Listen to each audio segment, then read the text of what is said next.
Spanning the globe to bring you the constant variety of art. It's a Tenant Podcast. I'm Todd Pearson, coming to you from the 40 West Arts District in Lakewood, Colorado. And joining me from his studio in Rapid City, South Dakota, you know him as quite possibly the most interesting man in the world, my partner and friend, Wes Brown.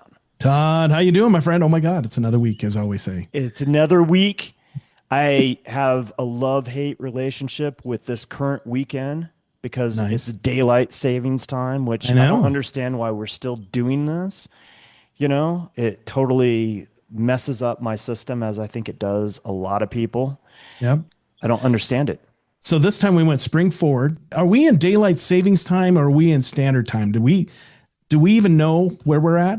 I have no idea. I just know is it standard time or is it daylight losing time? I was curious don't know why what they we call even do this, because there's so many places that don't do this. And I Googled it. It says it exists primarily to shift an hour of daylight from early morning to the evening, theoretically reducing energy consumption for lighting and encouraging 19th to 20th century economic activity.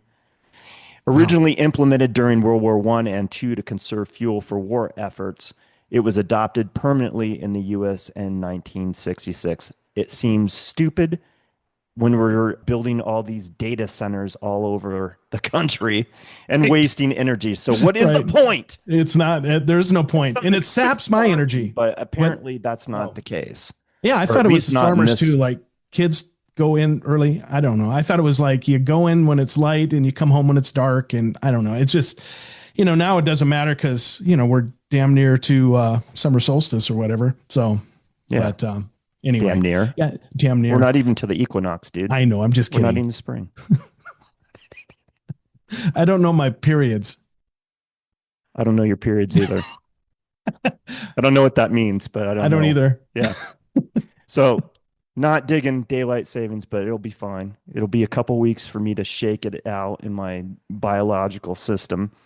What I do love about this weekend, and you may or may not know this about me, but I love Formula One racing, and it was the first weekend of the 2026 season. So I like watching. I didn't know you were into that. I'm not a big Formula One fan, but I do. Those cars are so much more fun to watch than NASCAR and all that. Yeah, there you go. The NASCAR thing. Yeah. But I was never into racing. I could give a shit about, I'm not a big car guy. I work on my vehicles, but I work on them because I'm frugal, but I'm not like a guy that has a car in the garage that's like a project car. I'm not like my brother-in-law that has like multiple cars that he's, gone through and made spectacular, refurbished or whatever. And I had zero interest in racing until I covered the Grand Prix. The last time the Grand Prix was here in Denver, I got to cover it. And then that kind of opened my eyes. I was like, wow, this is pretty fascinating. Like the engineering that goes into these cars. Yeah. It's the science and, just the thrill of it all, watching them, how fast they're going. Yeah. And we're talking, these are young kids that drive these cars. The guy that got second place yesterday, Kimi Antonelli, from Mercedes, he's 18 years old. Wow. 18. And you're driving this multi-million-dollar car. And things have changed this year with the tires and the engines. So previously, the engines were powered, 20% of the power came from an electrical system. This year, it's 50%. Wow. Yeah. So they're talking about how they've had to really relearn how to drive. Because, not drive, but drive the cars so that they are getting the most use out of the battery and the most power when they need it. So pretty fascinating stuff. But anyway, it was the Australian Grand Prix this weekend, and the guy You didn't go to Australia to cover it? You know what? If you would have invited me and paid for me to go, I would have gone on a heartbeat. But all right. Well, maybe next year. Maybe next year. We'll do a guy's trip. There you go. Yeah, I got to get that approved. It'll take me a year to get it approved. Okay. Start working on that. Okay. Anyway, so. All right. Great weekend for some Good things. For not happy about daylight savings, but what are you going to do about it, right? Right. Or I'm looking forward to longer days, even though we're not out of the woods yet here in Denver. We need some more. We got some nice winter weather this week, which was great because we really need the moisture. Yeah. Hopefully we get more of it, even though, I'm kind of in spring mode. I started all my seeds from my garden. Nice. Yep. So all my plants are coming up. So I'm excited about Another gardening. thing you do that I don't do, I don't garden and I don't work on my own cars. That's for professionals, not for amateurs. I'll learn you. Okay. You come up and learn me. Yep. Come over to the house. I'll learn you. We'll lay in the driveway together and do breaks. We spoon underneath the car. And spoon underneath the car. And then we'll go inside and we'll plant seeds together. That was kind of weird. Okay. That was anyway. Weird. It's almost as weird as when our next guest and I first came on and what we talked about then. So, but and I'll ask about that. It's always weird later on the Tenant podcast. It is. It's good to see you, Guy. Good to see you too, man. Let's talk some art, man. Let's do it. All right. Wes and I are huge fans of the work of our next guest, someone we absolutely adore. This is his second appearance on Tenet. The last time he was on was May of 2021, if you can believe that. That episode is number 78 in our archive, if you would like to go back and give that a listen. He is currently part of a group exhibition entitled OFF-PRINSTE at the People's Building in Aurora, Colorado, part of MoPrint, Colorado's Month of Printmaking. And you can follow him on Instagram at Radius Studios. Welcome back to the program, Joey Kerlin. Great to see you, man. Yeah, hey guys, thanks for having me. I am not fond of daylight savings either, but this is actually our spring break this week. So the schools at least had some intention on what they were doing. So the kids aren't going to be coming to school tired on, 2 Mondays from now. Well, I mean, they will, but not because of this. Right. The regular stuff, video games, watching YouTube videos and TikTok. But yeah, holy smokes, 2021. I can't believe that. That's bonkers. Felt like maybe a year ago. I know. Isn't that crazy? Time just runs together these days. For sure. Good thing we're saving some time with this light. Yeah, we're saving time. We're in a time warp. We are saving time and energy. Hey, I want to start this off by giving you a moment to introduce or reintroduce yourself to our listeners. Obviously, they know who you are at this point, but what you do and the mediums you work in and work with. Yeah, so it's interesting. I was reflecting on the last time I was on here and kind of where my life was, and some things never change and some things never stay the same, right? And so my background is I have a BFA in ceramics, and then I have a Bachelor of Fine Arts in philosophy with an emphasis on aesthetics. So I always tell people I'm an expert in beauty. So if you ever need to know if somebody's beautiful or not, just ask me and I'll let you know. I'm a full-time teacher and a full-time artist. And I actually shifted what I was teaching since the last time we were talking. I was doing graphic design, and now I'm actually back teaching ceramics again. And it feels like coming home, which is really nice. And so that can't not influence my work. I genuinely believe that the more you're teaching, the more you are learning. And so I'm actually kind of coming back into ceramics that I kind of took a little brief period away from just because of circumstance a little bit. But if you want to know more, I guess you can listen to me talk for hours on our last podcast about that. That's right. But I'm still doing a lot of collage, printmaking, multimedia stuff, hence the show that I'm in right now and being part of MoPrint. And it's been an interesting way to realize the things that I should have shed and the things I didn't. And so, but I still have the sickness. I still have to keep making art, and I might as well show it to people while I'm doing it too. So how hard was it for you to get back into ceramics? Was it just like getting on a bicycle again after, 7-8 years? It's a funny thing. I was always more of a hand builder than I was throwing on the wheel. I totally have wheel proficiency. Like I know what I'm doing on it. And there was a brief period of time where that was how I made rent, is just selling mugs and stuff. But it really is a lot like riding a bike. First of all, there's a wheel, right? But it's a muscle memory thing. Absolutely. And also just understanding your body. And when I teach my students about it, I say it's like riding a bike, not because it's easy to remember, but because when you're learning, you just have to figure out all those tiny little micro adjustments. Just like when you're walking, it's like you have no idea how much stabilizing things you're doing. And so just to be steady is way more exercise than lifting weights or whatever, which is why I'm so ripped all the time. So, but yeah, it was kind of going back into it, felt really good technically. And thankfully the studio that I moved into at school has a lot of stuff. Like we've got a gas kiln and things like that. We can kind of talk a little more about how I actually made that shift back. But what's been exciting is kind of getting to do the technical play too. Ceramics and printmaking are oddly similar, despite the fact that, they don't want my dusty body in most of their studios half the time. There's a physicality to it and a highly technical component. And I guess my brain sort of thrives in both of those things. There's as much of a science as there is an art to ceramics. And I think so for a lot of printmaking stuff too. Yeah, because ceramics can go horribly wrong, from my understanding. For sure. And it often does. You come to see students working on it and you can see all the ways it can go wrong. So is a lot of that the science part of it when it goes wrong instead of the art part of it? Yeah. So what I tell my students a lot of the time is like, these are the rules. You got to scratch and slip and don't glaze the bottom of your piece and, make sure it's not too thick and make sure it's dry and all this other stuff. And I say, I'm not going to punish you if you don't follow the rules, but the clay will every time.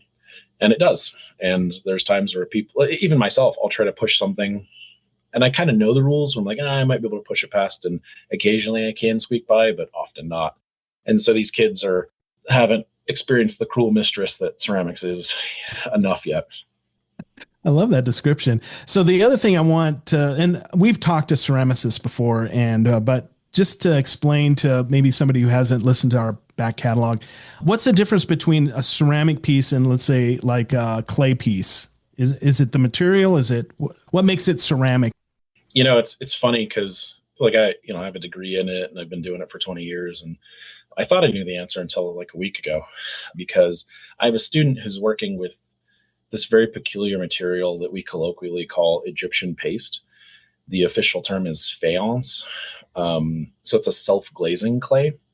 And we can get into the technical parts of that, but she and I have been kind of working through it this year together. And I'm at the point where I don't know the answers now. Like she actually knows as much about this stuff as I do. And we're just kind of experimenting together. But we ended up emailing this professor in Wales who literally has written books about Egyptian pottery and ceramics and faience and all this stuff. So shout out to Paul Nicholson, by the way. Dr. Paul Nicholson is a nice dude because he actually wrote us back in the most gentle, loving way possible. I said, hey, here's what I think this is. And he was like, yeah, that's not what that is at all. And started explaining a little more. So I need to read more books. But to answer your question, the major difference is all clay, like from the ground, right, is the same sort of generalized material.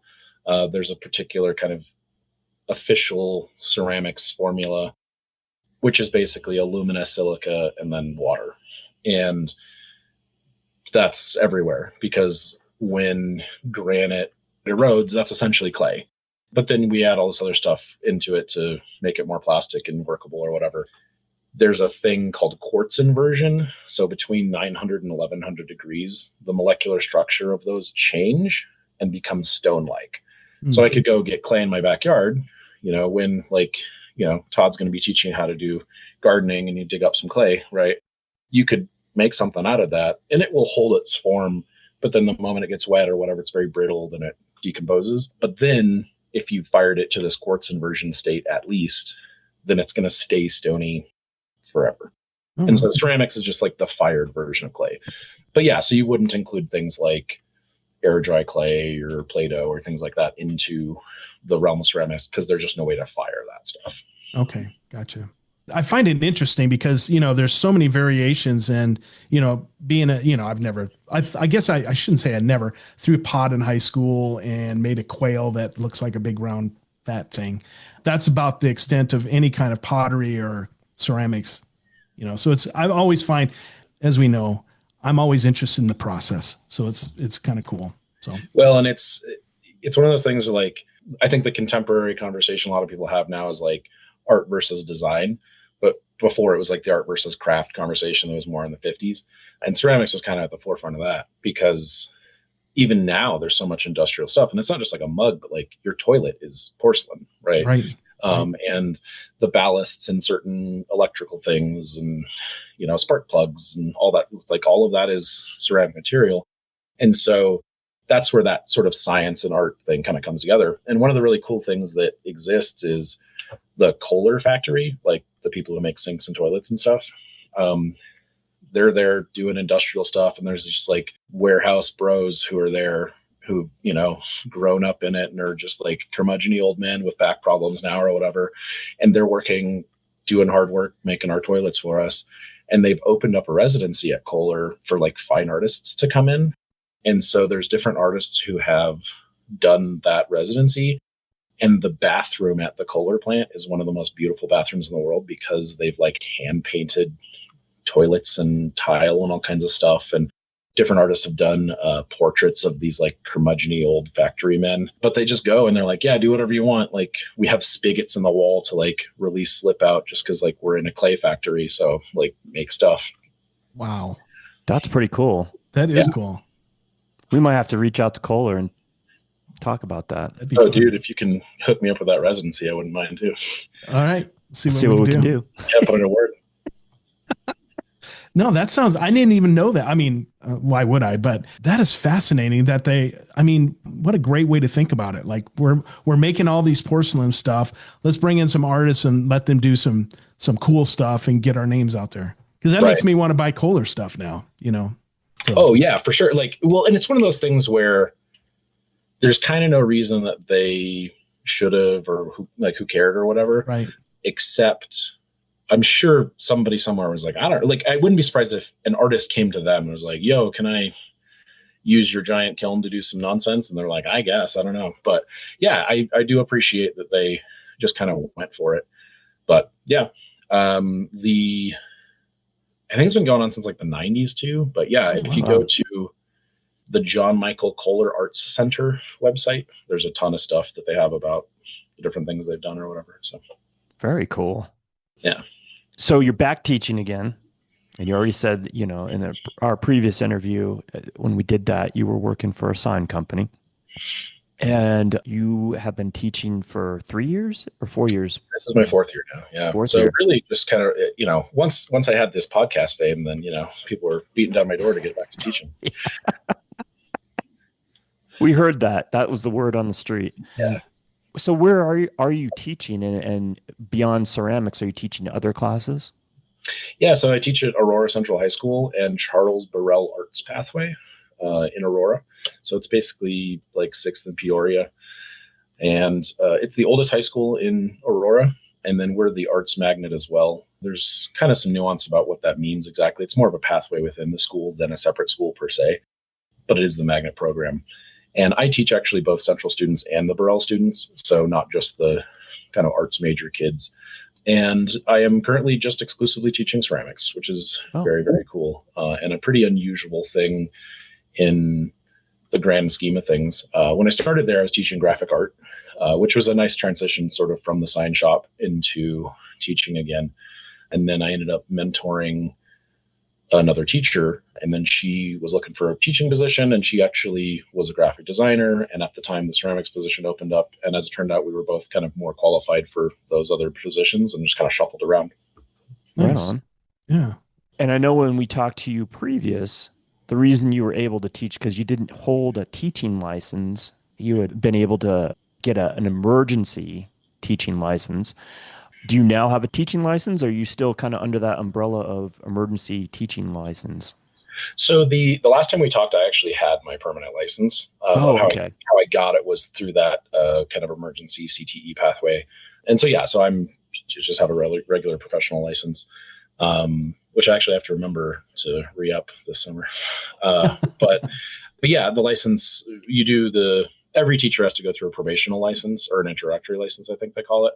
But I had like 1 year before that too. So I had emergency, then introductory, and then I've been just professionally licensed ever since. But it's actually interesting because the department that I teach in, first of all, we actually have more than one person in the art department, which is kind of neat. Not everybody gets to say that. And I actually never got to up until now. Almost all of us have come into teaching sort of from the back way. And really, a lot of that is that CTE focus that's happening kind of nationwide right now, because I think people are really realizing like, oh, right, we should have people who are professionals in the field really kind of digging into it. And, this kind of goes back to the fact that I can talk the talk with my student about all the weird chemistry stuff. If I didn't have my background in ceramics as a professional artist, it's like, there's no way I would know half the things that we are talking about day to day. So elaborate a little bit more on the whole CTE thing. Yeah. So career technical education, basically the premise of it is we really, and this kind of ties to my heart about teaching and art, is it's the apprentice model functionally, right? So if I want to learn something like, how to fix my car, I got to hang out with you guys and learn from doing it, right? And so I'm in the hallway now that I work in. I am professionally licensed, and I kind of went through a different way. The lady who I mentored went through also an alternative program called PEBC, and I would love to tell you what that means, and I don't remember. But I'm actually mentoring again through them this year for our video production teacher. And he previously, he has a resume of working on TV shows and movies, and he was a videographer for all kinds of stuff. And then he decided he wanted to teach, and you get this sort of emergency probationary license because they're excited about having a professional showing how the real world is going to be. And then there's also certain federal and state funds that are allocated to get the kids access to those industry standard materials. So they're shooting on cameras that PBS is shooting on, and, it's all legit stuff. And one of the guys that I think, Todd, you in particular would sort of be compelled by as our photo teacher was licensed through the normal process as a teacher, but he was a social studies teacher for 20 years. And then he was a professional photographer, in his own time. And he was the guy that we actually hired to do all of our sports headshots and all those things. So he just happened to be on staff. And then after school would be like, hey, stick around and shoot the game or whatever. And then now he came into teaching photography, and his art license then was through the CTE stuff, even though he went through all the normal academia of academia. So it's basically a way to get industry professionals working directly with kids and giving them access to industry standard materials and processes and studios and things like that. Yeah, that's spectacular. That's the way it should be. Yeah, I agree. You want to learn from somebody that actually knows, has done it in real life, Yeah. So how did you get this opportunity to get back into teaching after being away for a little while? Yeah. So, I still had my license. I had told myself at the time, and I think I may even told you guys last time we talked, that, teaching was maybe a bygone era for me. I was moving on to other things or something. And it was one of those things that, just like my art, it just part of me, and I couldn't get away from it. And I really was missing it, but was also pretty wounded because of the situation that I had left. And it wasn't about the teaching as much as just, that time and space of my life. And so I kept telling myself that, I wasn't going to go back to teaching, but I always kept my license up because, I think in the back of my head, I knew that it was valuable to me. And I was bidding the job for the signage for Burrell. So the Arts Pathway, they had some new signs, and I was looking at the blueprints when I was working at the sign shop, and I was like, might apply to this. And I did. And then they asked me for an interview. At that point, when they told me about the interview, I told my boss, I was like, hey, by the way, sorry, putting out things behind your back. But he thankfully was super sweet, very supportive guy. And he's like, you know what? I think you should probably be teaching if that's where your heart is. And, and then the other part of it that was nice is it was a local-ish school. I mean, I have to drive 20 minutes or whatever, but, an area that I'm familiar with. And the added sort of benefit is I also get to now have summers off when my kids are out here. So then I get to just fully dedicate myself to hanging out with them and making art with them and kind of living that life. So the sign shop was a blessing to me in a lot of ways because it really kind of gave me a time of my life to stabilize, but also oddly led me back to teaching in sort of a funny roundabout way. Yeah, I think that's an important lesson for everybody to learn. If you have a professional license that has to be renewed, renew it. Who knows? Even if you don't think you'll ever do whatever that is, you never know. You may have to fall back, or maybe you find out like you did, is like, man, that's really part of who I am, and I want to pursue it again. And you didn't have to jump through a bunch of hoops because you kept your license current. So that's great. Yeah. Plus, I get to tell people I'm a professional, and then they're like, "No, you aren't." I'm like, "No, see, the paper says it." Right. That's like my master's degree. Yeah, I got a master's degree. So that's why we call you Master Wes. So. That's right, Master Wes. It's funny the way that life works sometimes. So, I mean, that's a cool story. I mean, that's amazing that, you were bidding on this particular job and you found out about this opportunity and decided to go for it. I mean, that's fantastic. And I know that's where your heart lies. You teach high school, and I've read where you really enjoy teaching all ages. I mean, that's just part of who you are. But you really love teaching high school students. Why is that? There's a couple of things. So I've taught fourth graders through adults, and I think all of those ages are really cool in their own way. But, I have biological children, and I've, changed diapers and helped with bloody noses and loose teeth and stuff like that. I don't really care to do that for other people's kids. So there's a certain distance away from that stuff that I just don't want to deal with anymore. And then there's an intellectual rigor that high school students are capable of that younger kids aren't. They're just not at that place where they, are interested in those kinds of things. So the student I was telling you about who's exploring all the sort of chemistry behind Egyptian paste, it's like that would never be happening in a elementary school. And, a middle school has its own stuff. Maria Montessori, who like Montessori schools are named after, she even famously wrote that middle school students, like once you hit puberty or when you're about to hit puberty, they should just go like work in the fields for a couple of years and then come back. And so there's an emotional part of middle school that is a challenge. But yeah, at high school, I'm just really excited about helping them to kind of make that transition into deciding how they're going to formalize that maybe for the rest of their lives. Younger grades are cool because you get to kind of give them that first sort of taste of art and appreciate it. And then the other part of it, to be fair, has something to do with, I think, the social expectations about art programs in younger grades. They want to have stuff going home. They're really excited about like putting stuff on the fridge and, giving something to grandma and all that stuff, which I fully appreciate. But I was teaching years ago and teaching elementary, and one of the moms was like, "Hey, you're going to do Valentine's for Valentine's Day?" And I was like, "Nope. Like, we're definitely not doing that in class." And she was like, "Why not? My kids love having Valentine's." And I was like, "You should do that with your kids. That would be amazing." And so in high school, I think people are less tied to that. They're not expecting like cute little things anymore. And so it allows the students the freedom to like go make a bunch of mistakes. And, I always tell my students, like, if there's a flaming pile of mistakes at the end of the semester, but you learned a bunch, like, awesome. The likelihood that you're going to be bringing things home with all the weird technical stuff we have is challenging, especially for ceramics. And so it's a nice way to be able to get to dig in more intellectually with some of the students. Yeah. So the last time we talked, when you were teaching high school kids, you really didn't have any expectations or parameters as far as their ability to do art.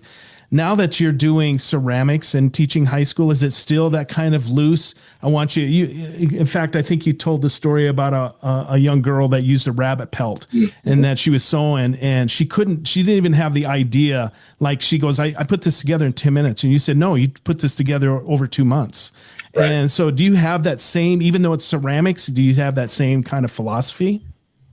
Yeah, that's a great question. It's actually something I've been talking to my team at school about. So when you're teaching more like two-dimensional drawing, painting kind of stuff, I think as a society, we have more access to that, right? It's like, kids have crayons and pencils and paper and whatever. It's like they've probably done some kind of two-dimensional mark making in their life.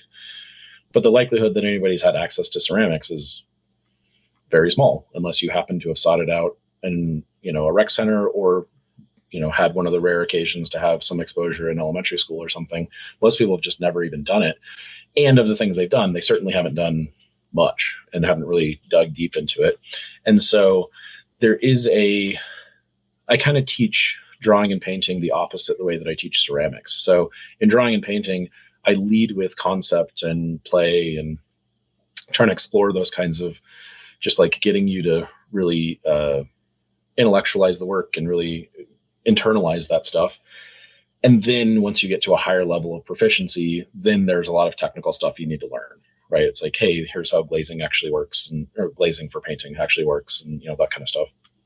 In ceramics, like we were talking about at the beginning, if I don't get you some base technical stuff, you're going to get so frustrated because nothing's going to work, right? So you can make this beautiful thing and then you don't follow these rules and it's going to just fail. And so you can't make progress in the same way. So it's a little more technical heavy with ceramic construction for me. So my level 1 is very like, hey, here are these base things that you need to know. And every project is an excuse to practice the technique. I still give them freedom on how they play with it, the concept wise, but it's like, no, we're doing coil technique. Like, you have to do that. No, we're doing slab. You have to do that. And then level 2, now that you have some of that base stuff, that's when I stop caring about the techniques you use, because like nobody in industry gives a crap.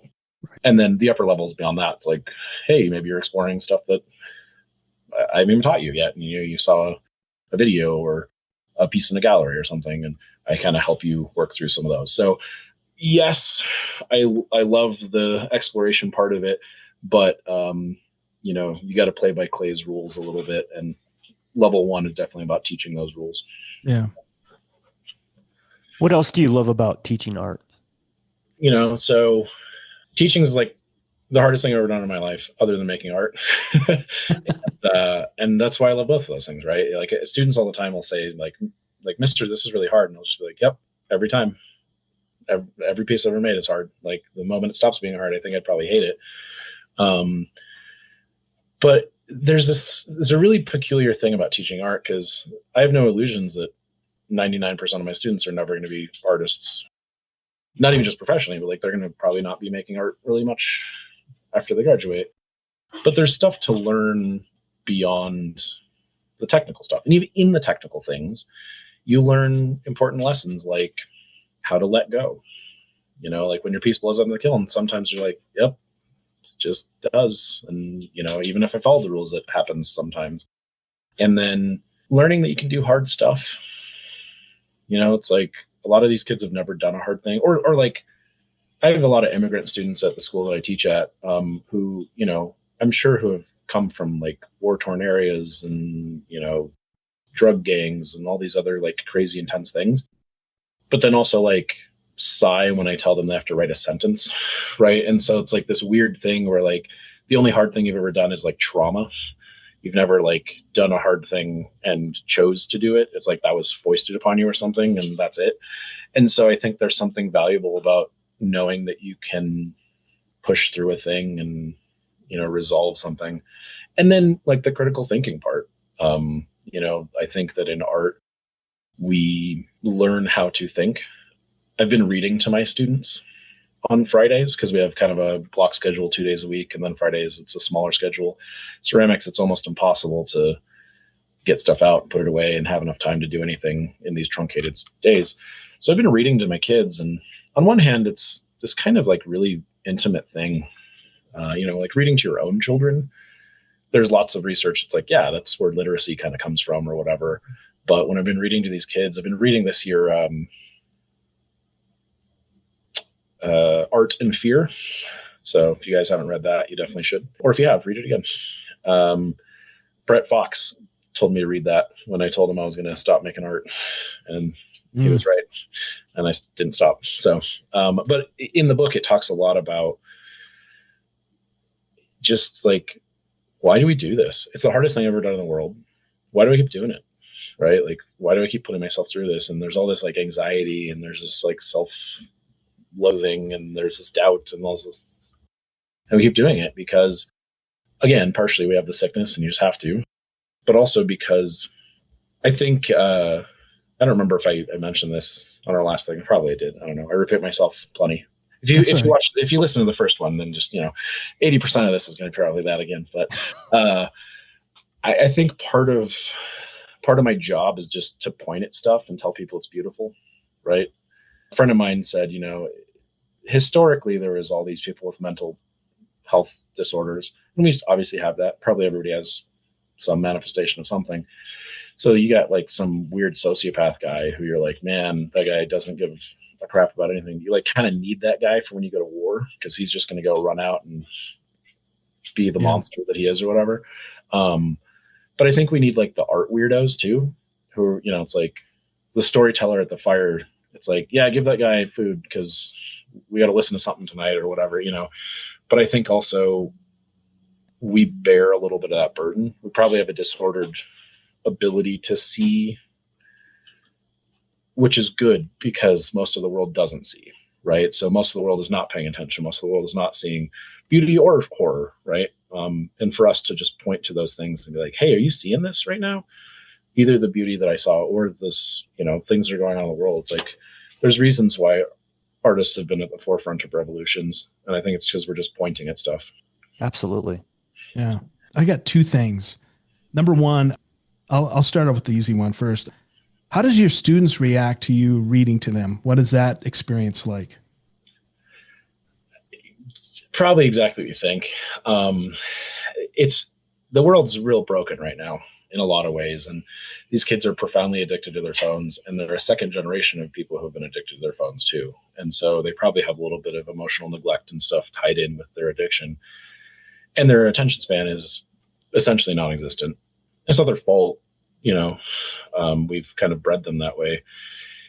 And what I'm reading them isn't easy stuff. It's not easy intellectually. It's not easy academically. The reason I'm reading it is because these are challenging words to hear. And I intentionally kind of break it down. I read it actually 3 times. I read the exact same passage 3 times to them. And I make them kind of increasingly internalize it. So the first one is just like, you know what, just doodle while you listen to me. I don't really care if you hear the words or not, or understand them or anything. And the second time I'm like, just pick out a word that stuck out to you. And I don't care why. Maybe I mispronounced it. Maybe it sounds funny. Maybe I repeated it a lot, whatever. Maybe you don't know why it popped out, right? I think those are the ones that are the most interesting. I think a little bit ties to like my work too, right? We talked about like how a word will pop out. And then an idea too, like what's an idea that you heard, but it's still pretty passive listening, right? Like you could do that and then put your head down for the next 10 minutes or whatever and be stressed. And then the last one though is, hey, now that I've read this 3 times, you've had an opportunity to do it, to, kind of hear it. And I've broken stuff down. So I'll pick a word out too. And I will often pick out a word that I know they probably don't really understand or whatever, or that there's a fun etymology behind or whatever.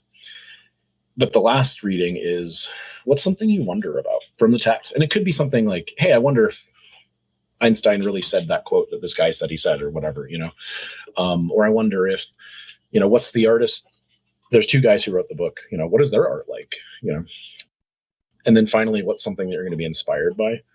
And the funny thing, and I don't plan it in advance. I mean, I read the text and I know what I'm doing, but I still have my authentic reactions myself that I model for the students. And the thing that I'm inspired by almost without exception every single time is like, make more art, just keep making more art. So anyway, there's mixed results. So the kids often will do the work. And part of the reason there's mixed results is, again, there's some of these kids who barely understand English that I'm reading to. And, whether they grew up with it or not, right? Like some of the kids just don't understand the thing I'm saying. But reading is a really cool thing or reading to somebody is a cool thing. Everybody writes differently than they talk, right? But rarely do we get to hear that. We don't get to really experience writing and that kind of like academic thinking that way. And writing and reading have a lot to do with thought. So like if you ever really want to work something out, write it out. And like this is why we do artist statements and stuff. 9 times out of 10, I'm like, oh, that is what my work is about. And like I don't realize it until I kind of write it out. And so there's also days where I'm like, hey, we have a survey we have to do or some kind of administrative something. So sorry, we can't really do the reading today. And every once in a while there'll be a kid like, man, I really was looking forward to that. Because it's kind of like a place of rest too. Like there's not a lot of work involved in it. I want them thinking, but like secretly I want them thinking like subconsciously, right? Like I want this really kind of digging in. And so my hope is this is probably not going to really manifest a lot of fruit now, but 20 years from now, maybe some kid is going to be like, oh yeah, somebody once said, they might even not remember it was me that was reading it to them or whatever. But I really think it is one of those things that kind of gets down deep. And so some of the kids roll their eyes, some of the kids don't pay attention. And it's funny too, because, secretly the ones that are like not paying attention because they're doodling, I'm like, yeah, that's what I want you to do anyway. Like, good job. And I've taken away their phones when I do that. So thankfully they actually have to sort of do it. And then some of them are like, this is kind of boring. And also I love that too, because I think kids haven't been bored enough in their lives. Right. But yeah, I don't know. It's something that I've been excited about. And again, there's this like weird intimacy, right? Like it feels like a paternal thing that I'm doing for some of these kids who perhaps have never been read to, and certainly not years for the ones that even have. Yeah, I have a feeling this is one of those things that somebody will come back to, like you just alluded to, like 20 years from now, they'll go, son of a bitch, this is a result of, Mr. Kerlin reading to me, and that impacted me. So I totally believe that's what's happening. And maybe not everybody, but there'll be probably shockingly many that'll be the experience. So that's so cool that you're doing that. And I really appreciate that. My other questions, and then we can come back to this because I think this is great, but because you said something and I want to touch on. You said you almost walked away from, you didn't say, this isn't quote what you said, but you said you're walking away from art, and then Brent gave you this book. Why were you leaving art, and what did this book do for you to make more art? Yeah, dude, it's a conversation. And if you don't want to answer it, let me know and I'll just delete. It's just big, right? I mean, I wore my heart on my sleeve the last time I was on here, right? And I shared a little bit of my story or whatever, and progress in a lot of ways and also in not a lot of ways, right? Unfortunately or otherwise, recovery from trauma is, to quote Shrek, like an onion, right? Just a lot of layers that you peel away. And there's some stuff where I'm like, oh man, I'm great. I healed from that or whatever. And then something else comes back like with a vengeance. And, I think it's a pretty human artist thing to have self-doubt and be like, I suck, and it's imposter syndrome and, those kinds of things. But that's kind of like doubled with literally having a person in your life telling that you suck for like a decade and that you're not worthy. And sometimes I believe that voice that's still on the back of my head. And by sometimes, I mean, weekly or something. Right. And, it gets more serious than others. Like right now, I told my therapist last week that I suck at teaching too. And he's like, well, keep doing it. And I was like, yep. And so I think it was a lot of stuff coming ahead. I mean, depression for sure was part of it. And then also just another layer that I peeled away that was just real tender and stuff that I thought I'd healed from, but didn't. And then other things that I'm like, holy smokes, I didn't even know I had this one going on. But yeah, we can, I'm sure, dig a little more into that. But essentially just a low point in my life where I was like, this is dumb. Like, what's the point of art? There's people starving to death. Like, why am I doing this? And, like I should just dedicate my stuff to these other things. And I'm just, gluing garbage on paper and telling people it's art, and, like digging up dirt and calling that art too. And, and then the book just kind of affirms a lot of that stuff. There's chapters that are basically like, yeah, these are the ways you feel. Welcome to the club or whatever. And so, I think some of it is normalizing it, where it's like, hey, it's okay to have those feelings. But also, and I really like, so it's a spiritual thing in some ways. And I've been having the same kind of anxieties in my actual like faith life as well.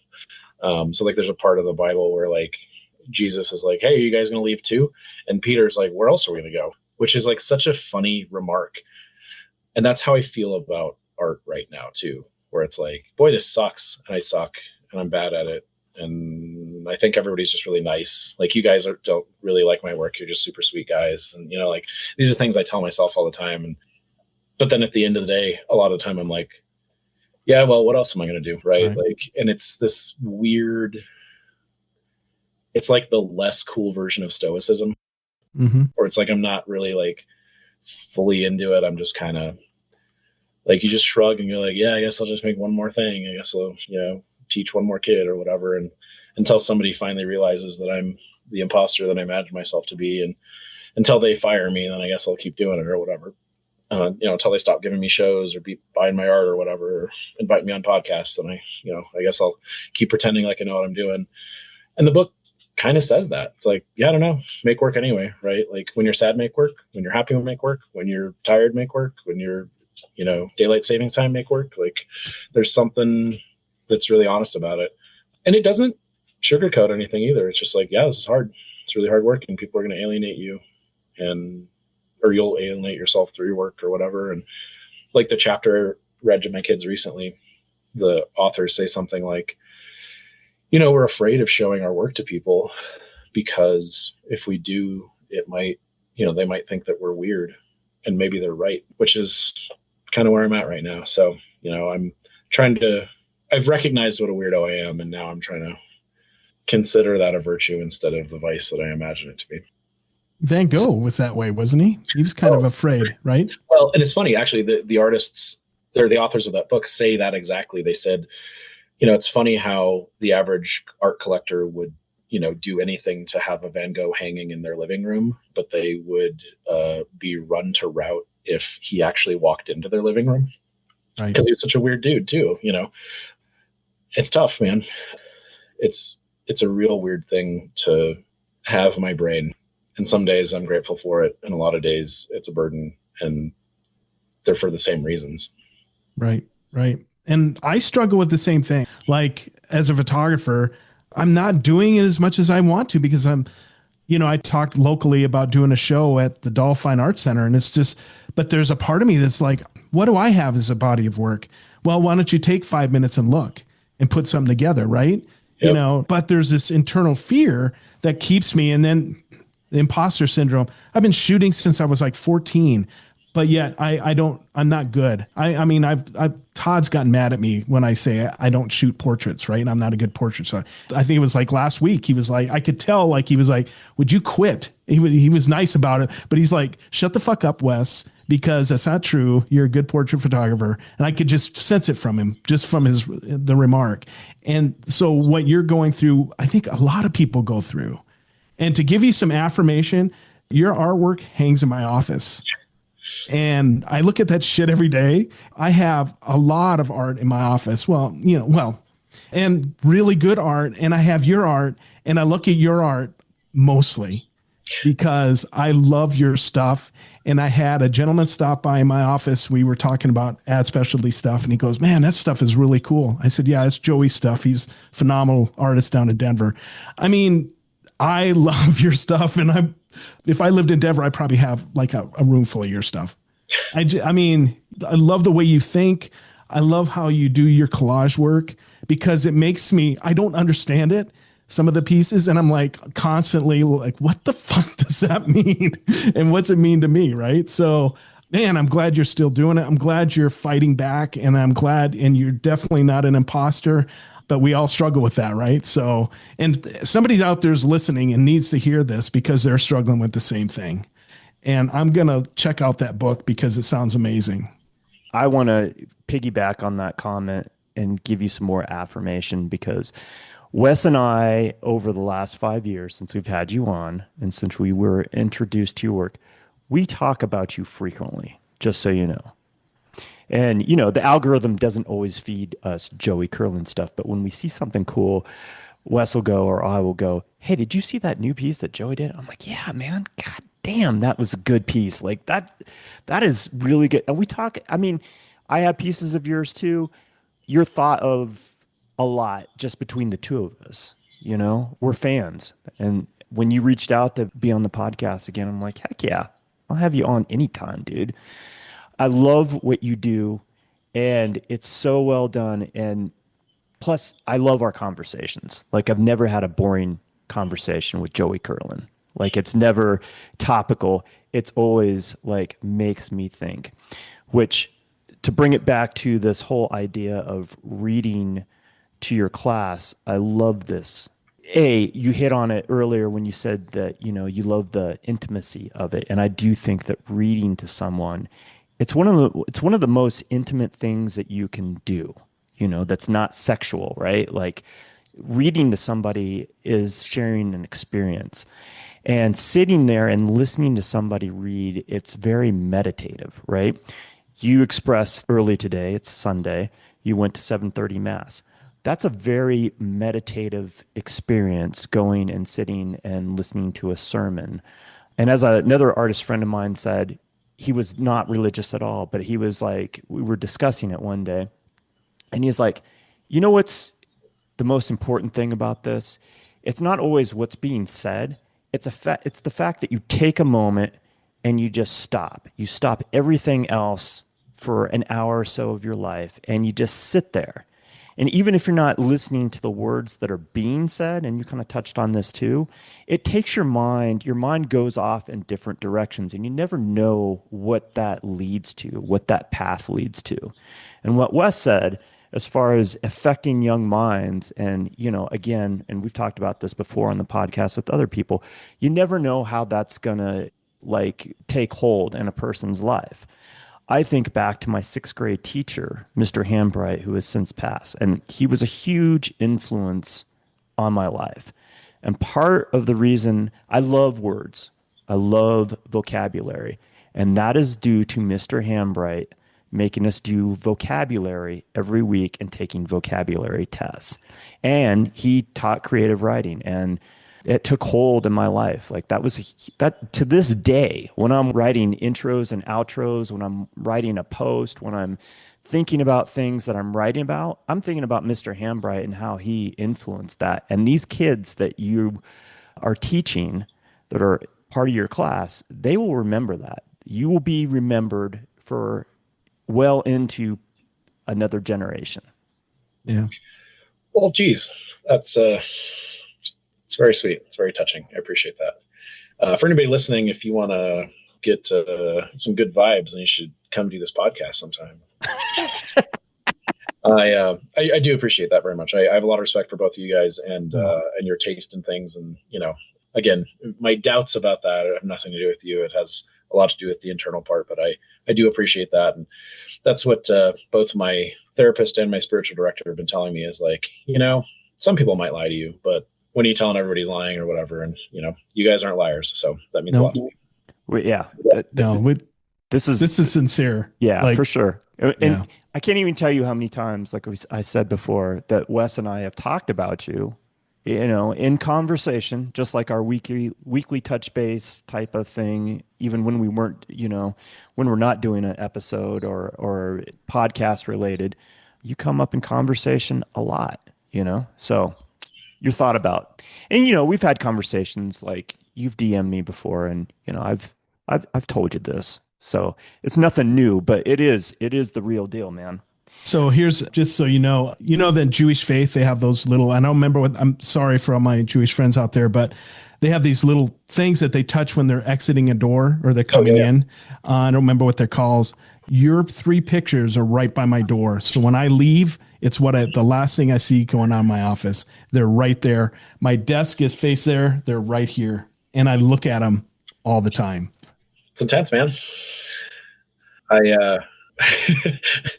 Yeah, I don't know what to say to that. And as you guys know, I'm rarely at a loss for words. So yeah. Anyway, we're sincere. Like, we do really love your work. In fact, 2 funny stories about Art and Egg. The first one we did, you were at, and you were going to say, if you want to buy one, I'll give you one. Right? Maybe you said you'd give you one at the podcast or whatever. Anyway, so I went and bought a couple, and I showed Todd what I bought, and he was like, "You son of a bitch. I was going to buy that."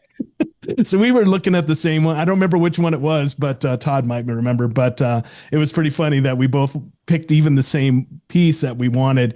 And then this time I heard you were planning on being at the Art and Ag this last fall, or you wanted to be, and you couldn't. And I was so disappointed because I don't live in Denver, so I don't get to see you. And I want to find out about how I can buy more art from you. But and we could talk about that later. I'm always looking forward to seeing what you have hanging because, man, like I said, they make you think. And I think you're probably one of the best collage artists I've seen, just the way your mind thinks or how it's serendipitous, how you put things together. You know, I know there's probably a little bit of both, but man, yeah, I love your stuff. So, well, thanks. Yeah. I'll definitely hook you up. We'll figure it out. Yeah. And it probably is easy, like, oh, Wes, if you just DM him, done. Right. Right. So, because I'm an idiot. You can go through my agent and we'll, I had to console him at Art and Ag when he found out that you were sick that day and couldn't make it. We had to go behind the tent and I had to hold him while he quietly wept. Yeah. Or wept. And Wes wept. That could be one of your collages. Yeah. Anyway. I want to see that piece. Oh my God. Anyway. All right. We've gushed enough. God damn it. But we do love you. So I don't even know where we're going with this. Like, I'm so touched by the story of you reading to your students. Yeah. I think that's such a lovely thing, right? Yeah. It's pretty cool. Lovely. It's lovely. Is that something you came up with, or how did that come about? I went to so like part of being a professional, obviously, is that I have to keep the license up. And it's not just like paying the state $50 every year or whatever. But it's like I have to do continuing ed and whatever. And one of the things that I went to was a conference, I guess. And the guy who was leading it has his doctorate in educational, blah, blah, blah, something. But he was a cool dude. And he was talking about literacy. And I don't know if you've looked at the numbers, but the literacy rates in America are rough. Yeah. And not just the kids. Like something like literacy in America right now for adults is 40%. Oh my God. Like they can read a book. Like they can read words, but like it's bad. Anyway, so he's talking about how bad that is and kids aren't hitting scores. And that's definitely true for my students as well. Right. And there's tons of studies that have shown if you read to your kids, like if you're a parent and you read to your kids, there's a very high correlation to academic success, which again, totally makes sense. I think that's kind of nothing new. But the one that he cited was there's almost 100% correlation between academic success and whether there's 20 books in your house. And to me, I was like, I have 20 books in my bathroom, right? Like 20 books is like nothing. And I have 20 books by my bedstand or whatever. And I told this to several people. I told it to my dad, and everybody's reaction was kind of the same, which is like, that's not even like a lot of books. Right. And it doesn't sort of matter what the books were even. Like it could be, kind of trash romance novel or something, And I told a buddy of mine, and he was like, yeah, what do people give each other for birthdays and stuff? It's like, just like, of course there's a book or whatever. But then I realized I'm like, yeah, but that's a sort of privileged place that I'm coming from is I grew up in a home that did value that. I grew up in a home that does, my dad still, in which this is, I hope dad gets to hear this. He's 80 years old now, and I go visit him, have dinner with him and stuff, hang out, just chat or whatever. And he'll read to me still. He'll be like, oh, you got to sit down. And I'm like, Dad, I can read, man, but again, there's this moment of like, no, like, tell me. He'll read the part of the paper to me, or he'll read, a chapter from something or whatever. And so he's still doing that. Right. And certainly that was happening when I was a kid.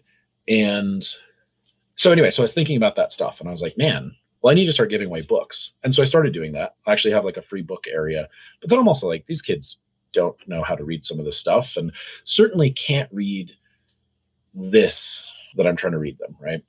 When you look into that book, it's like, it's a little thick intellectually, right, and academically. But then I thought about like Lord of the Rings is a children's book. It's not meant to be read by children. That's way too sophisticated for that. It's meant to be read to children. Are you kidding? I never thought of that. Yeah. I never thought of that. Yeah. Yeah. I mean, Tolkien wrote it for his kids. Like The Hobbit was like a story he just made up for his kids or whatever. So yeah, so those books were meant to be read aloud to someone, right? And again, not that we can't appreciate it as adults and still enjoy it or whatever, but like that's what it was for. And so I'm like, there's something there, right? Some of this was even internal dialogue. Like, look, these kids don't know English, right? Like, why are you reading them fancy academic stuff? And I'm like, because that's how you learn words, right? Like, and there's some kids too who are like, I've never heard that word said out loud, and I didn't know it was pronounced that way. I can't remember what it was now. I wish I could, but I was like, oh yeah. And they're like, huh. Right. That's funny. And how many times have we had that ourselves, right? Where somebody actually says the thing, you're like, oh, right. But language acquisition is really 99% exposure and context. And, I'm very fond of language as well. I love sort of knowing where words come from. And I I want to instill that notion of like, hey, look, and this goes back to art, right? Like, how can I express something with sophistication and nuance? And also occasionally you got to say fuck, because that's the right word that actually says the thing that you want to say, right? And so, but the problem is if you don't know the other words too, right? And so I think a big part of it to me is like, I crave these kids to be able to write proficiently, speak proficiently, and visually communicate proficiently. And if they can do that, they can literally do whatever they want to do, because we live in a world where most people are bad at all three of those. And we certainly don't value the visual communication as a society very much, but the other ones are kind of fading away too. And that's where we exchange ideas, right? Like, we're going to continue to regress if we're not able to, work together and get idea stuff going.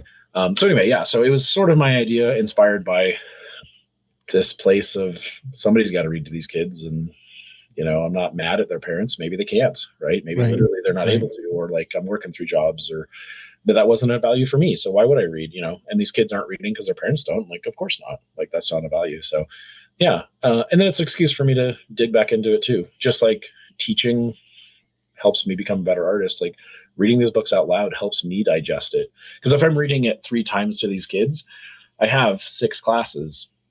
So I'm reading this thing 18 times to myself. So if nothing else, Joey's going to get something out of the reading, even if nobody else does. There you go. Yeah, that's awesome.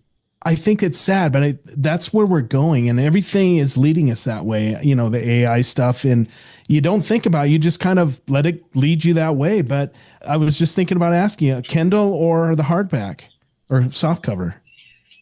I have the physical book. I'm a sucker for that, but also it's real dusty in the studio, so I don't know that a Kindle would survive it either.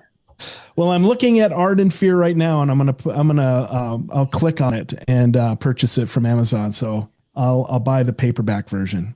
Yeah, man, it's a great book. All right, I'm looking. You should go to your local bookseller and buy it. I don't know if she would have it. Like I'm in Rapid City, and there's a small ARC section. Just go in there and just say, "Hey, can you order this book?" Yeah. Okay. To be honest, don't give Jeff Bezos any more money. I wouldn't be surprised. Okay. I will not push the button today. I will go Monday and tomorrow and go find it. Well, you do whatever you need to do, Wes Brown. If it's easier just to get on Amazon, I'll just be happy to hear that you've read the book. So that's right. Or we can get the version where Joey reads it to us. Yeah. That's next podcast. I'll just read it aloud. And you guys can give your feedback. You can be my students then. There you go. Sounds like a whole new podcast for us. I'm down, man. You got a soothing voice. Do like a tenant reads. Oh, that'd be actually killer. Oh my God. Yeah. I just had that thought as we were talking about this. Yeah. Do you like Eliane reading something? That'd be killer. I'd love that.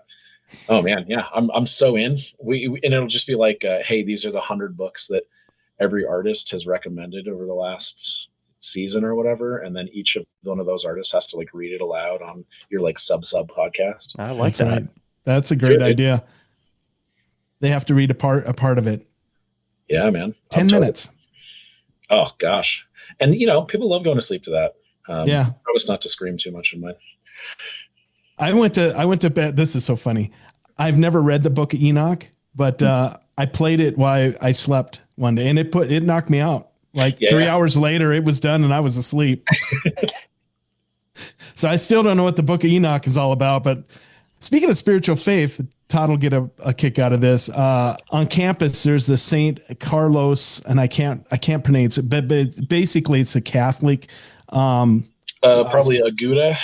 Kind of like it's a church on campus, right? And it's School of Mines has it. And two of my friends work there. One's the priest, Father Mark, who's an amazing guy, and another guy named Anthony Flores, who's just a beautiful person, converted Catholic. He grew up Lutheran. And so I spent some time there on Thursday trying to make some sales, but I got the tour of the little facility and got to see Father Mark. And I asked my wife the other day, I was like, hey, should we go to Mass? And I'm not Catholic. She is. I'm not. And she was like, "Oh, that would be kind of fun." We were supposed to go this morning, but I got a call from a friend who wanted to have breakfast. So he came over. We skipped Mass, but I might start picking up We talked about maybe going to different mass and different places like the cathedral and then what used to be called the Newman Center. And then there's an old one that does a Latin mass that I thought would be kind of cool. So yeah.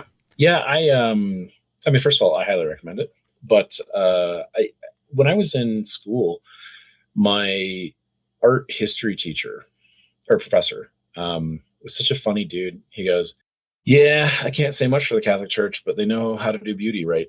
And he would talk about just like, you walk in and have like a full sensual experience where it's like there's lights and sounds and smells and, and he's like, there's something transcendental about that.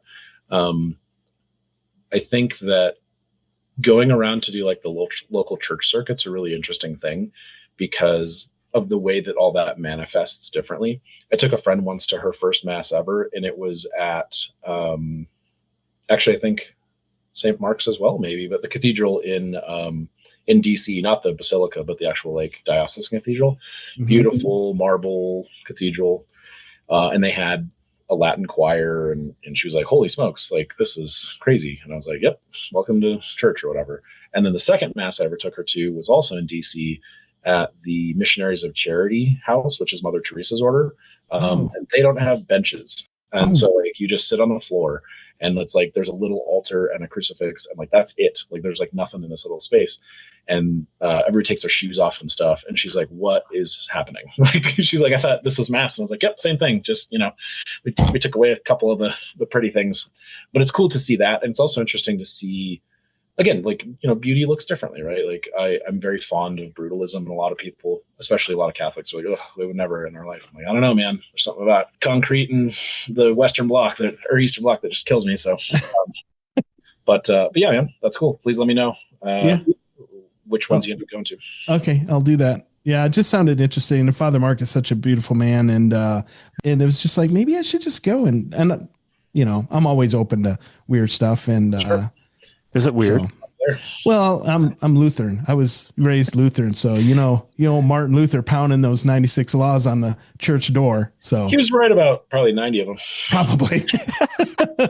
I don't think he was really looking to leave the church, but maybe he did. I can't remember now. We learned that, and I forgot. But anyway, enough of that. But I just thought it was kind of interesting. I'd share because you went to mass. So, but good for you. I do love Catholic churches. It's of any church, I feel always the most comfortable. And I didn't grow up Catholic. I grew up, sometimes we went to Presbyterian church, sometimes we went to Methodist, mostly the Methodist church. But I do enjoy a ceremony or attending a mass. So I got to ask you, since you're Catholic and all, am I going to go to hell because I actually accidentally took communion in a Catholic church one time? That's an interesting question. So, I mean, obviously accident is a thing, right? Right. As much as people imagine, God's not exactly the punitive person that we imagine him to be. But no, congratulations, dude. Not a lot of people get to do that. So it's exciting. And I'm joking. What happened is we were there for a baptism, and they offered communion, and so you're welcome to come up front. And if you're not Catholic, and I obviously either didn't understand that, didn't know about it, or wasn't listening in the moment, right? Sure. You could get a blessing, right, as you go through the line. But I took communion, and then we get back to my seat, and my wife goes, "Did you take communion?" And I'm like, "Yeah." She's like, "You're not supposed to do that. You're not Catholic." And I'm like, "What?" She's like, "Yeah, that's not a thing. Like, what were you thinking?" I'm like, "I didn't know." Yeah, it's funny. My son, actually, his first communion, normally it's like this big extravagant thing, and you dress up and you get your grandpa there and all this other stuff or whatever. And one day he just accidentally received, like he just like walked up and did it. And he was like in classes, like he was like 6 months out from when he was gonna like do the official one or whatever. And so it was kind of funny for him to just be like, "Hey man, like, cool." And so afterward, like the priest talked to him and he was like, "Well, great. Just keep doing that now, I guess. Like you're all good." So they know the signs though. If you don't do the signs right, they know, oh, they're not Catholic. Say, you can usually kind of pick up on it a little bit. But no, I mean, there's definitely worse things to accidentally do for sure. Yeah, exactly. Yeah. No, I thought it amusing after the fact. And I was like, I hope I didn't offend anybody, but who was going to know that? Like, what are they going to think of me or whatever? Right.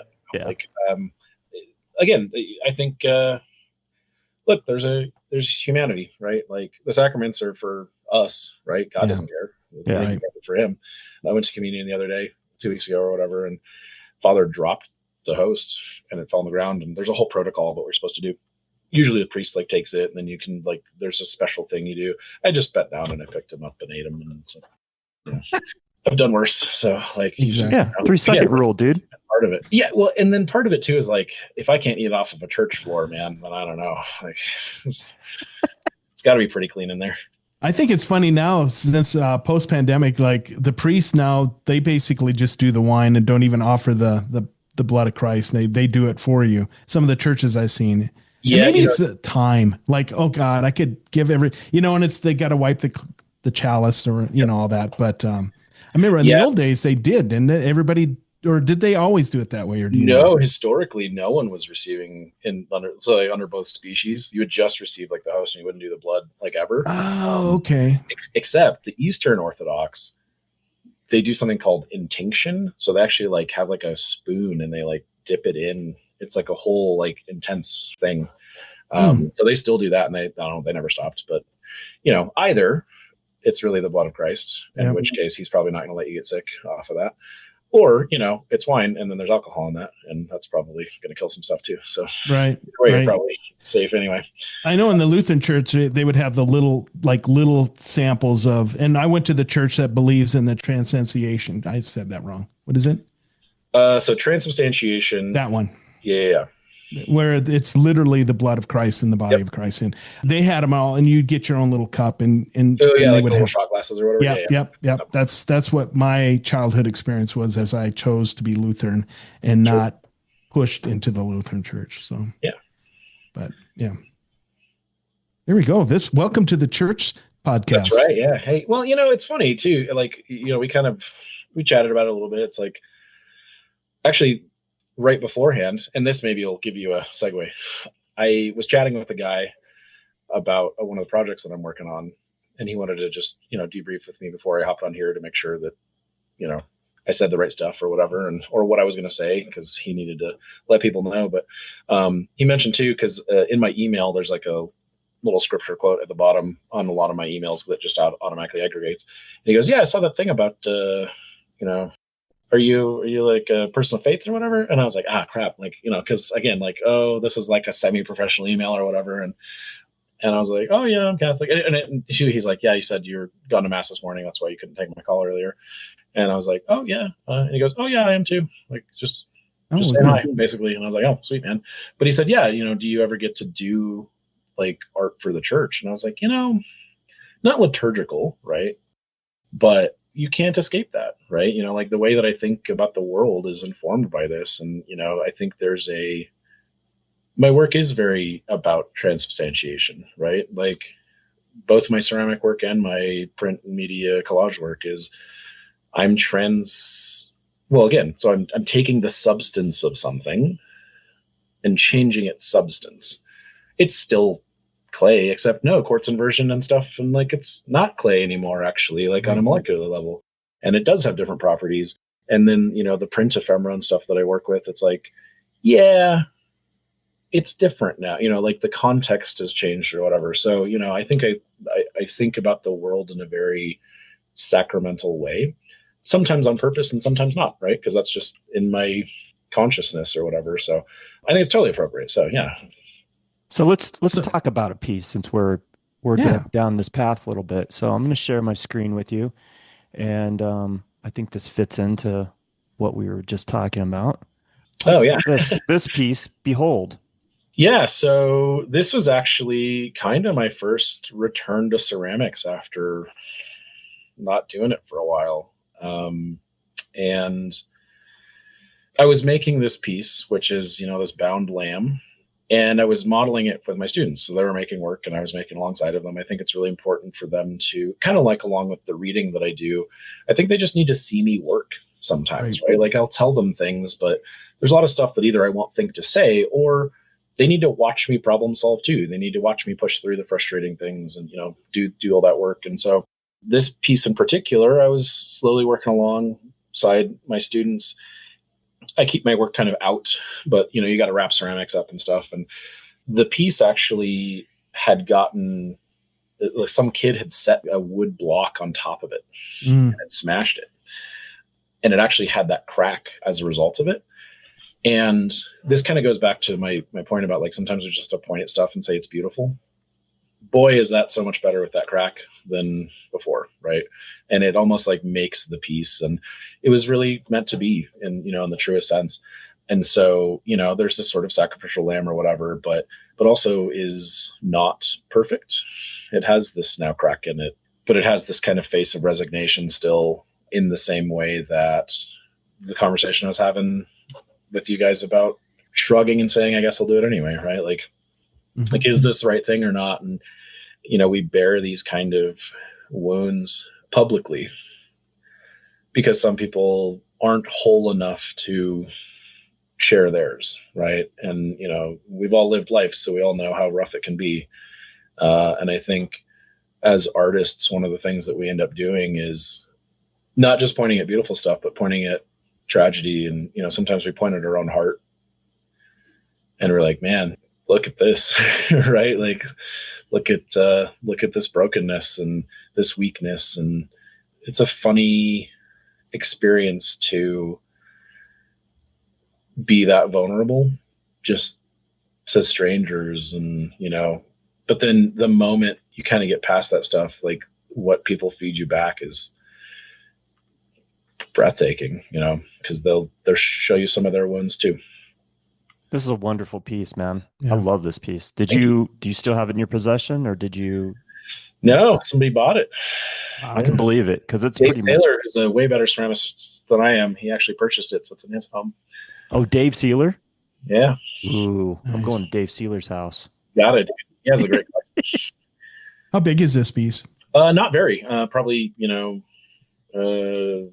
less than lamb size. It's I don't know. 1/25 of a lamb? Yeah, something like that. Yeah, you got to measure stuff in lambs. That's what they do up north, right? I don't know, 8-10 inches, like not super big, pretty small, but it hangs on the wall. Oh, cool. Which I kind of like. That's one of the things I kind of dig about the piece too. And I don't make a lot of wall work in my ceramics just because I don't know why. Right. But boy, do people buy it better. I'll tell you that much. If you ever are curious how to get your stuff out, then people tend to have more space on their walls than on their wherever. That's true. Most people don't have pedestals in their homes. Right. When that kid put the wood block on there and damaged it, when you saw it, did you immediately feel like it was better, or was there a moment you wanted to fix it or like throw it out and start new? I was definitely thinking about fixing it. Yeah. Because I was like, oh, this wasn't the plan and the kids are going to whatever. But I think too, and we may have even spoken about this before, that there's a certain part of the work that I make in general that knowing what beauty looks like is, I think, just 80% of the job of an artist, right? And even, a lot of the work that I do where I'm appropriating different kind of media, it's like I'm just putting things next to each other until it makes sense. And sometimes I'll accidentally or incidentally or whatever lay something down. And I think this is a similar kind of experience where it's a receptivity and a place of discovery. And I think it also plays with the media and makes sense of that too. It's like, why would I make something out of something so fragile and brittle as ceramic if it can't be broken and doesn't, reveal that brokenness or whatever? So very quickly I was like, no, I'm just going to fire it. Yeah. And then after it came out of the kiln, I added the twine and stuff onto it. And there's actually a kind of a cold surface treatment to create the wool that I did. It was kind of more smooth initially. If you really want the secret sauce, I'll tell you, but it'll make you sad. It's a combination of acrylic paint and dryer lint that I use. Oh, wow. Nice. Okay. Made this like really kind of cool, crusty sort of thing. And yeah, so I photographed it laying down too. And I go back and forth really about how I like it better. Yeah. It feels more lamb-like when it's laying down on a pedestal, but against the wall, I don't know. They both feel good. Yeah. What was your initial thought of making this? Like, did you have, obviously it's very intentional, right? So. Yeah. So there's a famous piece of art that I was looking at that, man, I can't even find it now. that looks quite a bit like this. Like if I could tell you, oh, here it is. Zorberon's Agnus Dei. So it's a bound lamb, very similar, right? And so HA Agnus Dei in Latin means behold the Lamb of God, right? And so, but the word behold is something that I've been with a lot, right? Kind of struggled with and fought with a lot and found solace in sometimes too. You know, I was talking about like the protocol I do for the reading thing, right? Mm-hmm. And I think it's like stages. So the first thing is listening, mm-hmm. and then hearing, and then beholding, right? Okay. And I think we do this visually as well, right? You can look at something. I've looked at people my whole life, but not a lot of them look back, right? But when somebody looks back, then there's seeing that happens, right? Right. And then, but then those moments of intimacy, it's like, no, that's like beholding. Like there's something, like I'm taking in not just you and not just you, the artist, not just you, the whatever, but like you, right? Like that I'm seeing like something deep in you. So, and you know, again, a lot of the time, like when we behold, it's like, those are those cracks and those are those wounds. I was talking to somebody recently and they said, I think it's impossible to really know someone and not love them. We just don't know most people. We choose to not know most people. But if we really, really do, like, you're going to end up just falling in love with them because of all of that. Because people are beautiful and amazing and heroic, even the ones that we don't think they are, you know, like there's just something there. So, yeah. Yeah. And I think I've often wanted to do this kind of, and I think other people have done this, obviously, an experiment of taking two people and have them sit across from each other and gaze at each other. Mm. And then internally kind of just doing this whole mantra of like, I love you. And they don't have to say it. They just have to think it. Yeah. And see what that does. And I'm more interested in the visual side of like, what does their expression on their face, how does that differ? And it doesn't, I'm talking about like strangers. And I know they've done portraits of two people that don't know each other, and then they put them together on the street, and then they have them pose like they're together. And there's, if you look at it, you're like, oh shit, they look like a couple, but these are two strangers that have, and I don't remember who the photographer is, but Todd might know. I think it's just an interesting thing. So I think it's true. Like if you sit across from somebody and just have positive affirmations about them, I think it can change the way you feel about them. Pretty much like you said, beholding them, you kind of fall in love with them in a sense.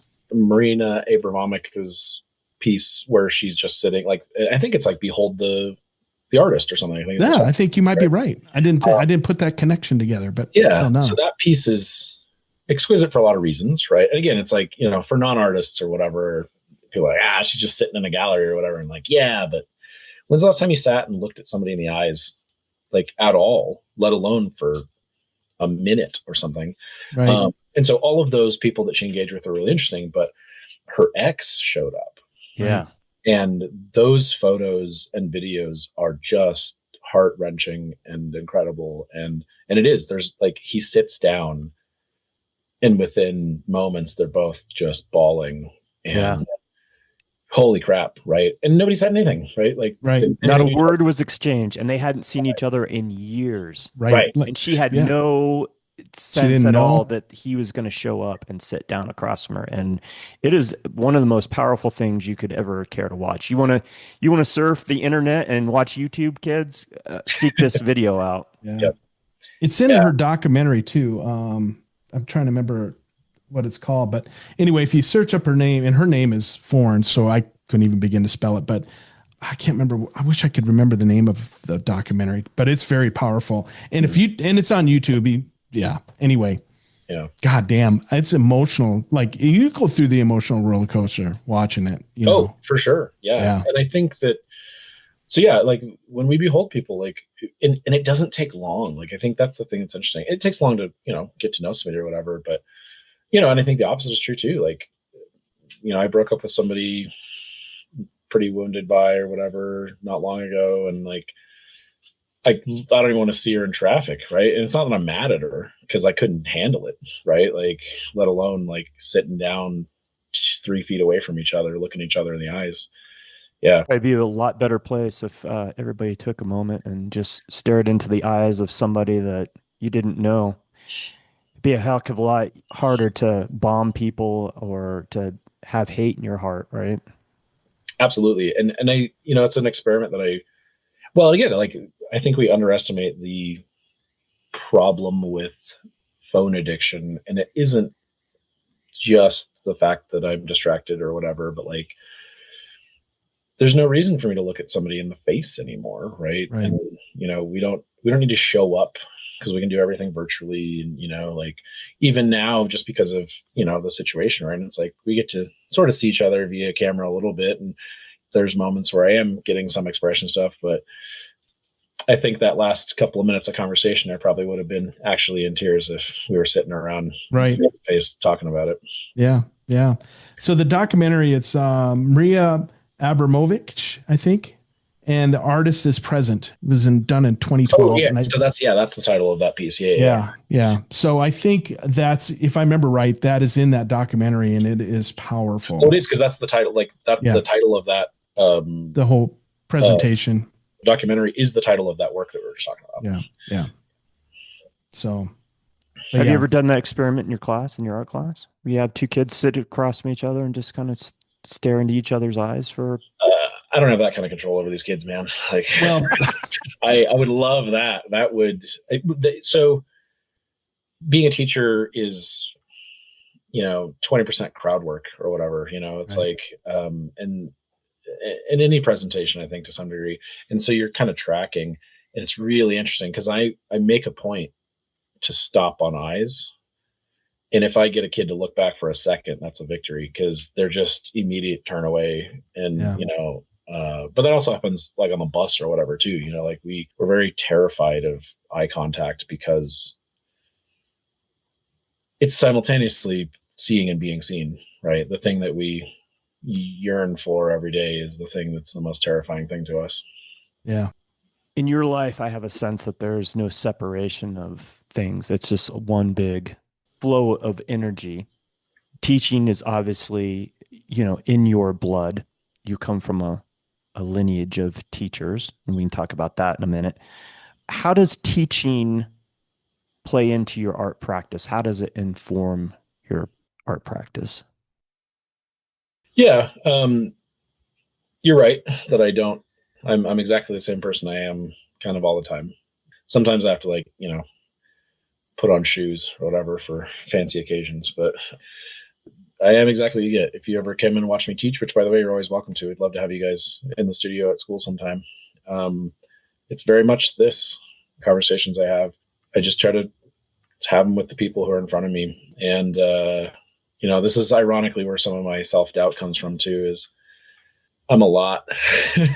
So, in an hour conversation, and maybe I can say some charming things, but living with me is kind of a different animal. You can ask my kids that sometime if you want. But to answer your question, it just makes sense to me, right? I think it's an obligation that I have as an artist who's somewhat of a senior artist now. I've been professionally making art for 15 years or whatever, and maybe longer, but since my degrees and stuff. And I think that it's part of the game, right? And some of it is just to tell the younger artists, like, hey, don't give up. And, it's rough out there, and let me help you, and, keep doing it, and that kind of stuff.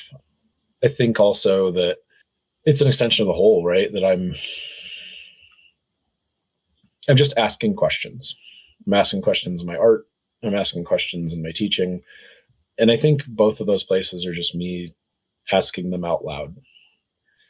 These are the things that I'm interested in. These are things I'm curious about. And again, going back to Montessori, she famously, if you ever talk to a real Montessori teacher, first of all, they're kind of weirdos and they're really fun to chat with. But one of the things they'll do is a kid will be working with something, and then they'll ask a question, and almost never do they give an answer. They'll just say, I wonder, whatever, right? So it's like, hey, why did my piece blow up? I'm like, yeah, I wonder what would happen if you let it dry out more.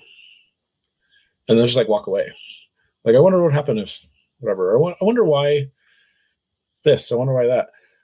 And actually, the more I thought about it, it's like, that's excellent teaching, because both in art and in teaching, I want something to happen inside of you that I have zero control over. Like, I can't make you learn, and I can't make you have an aesthetic experience.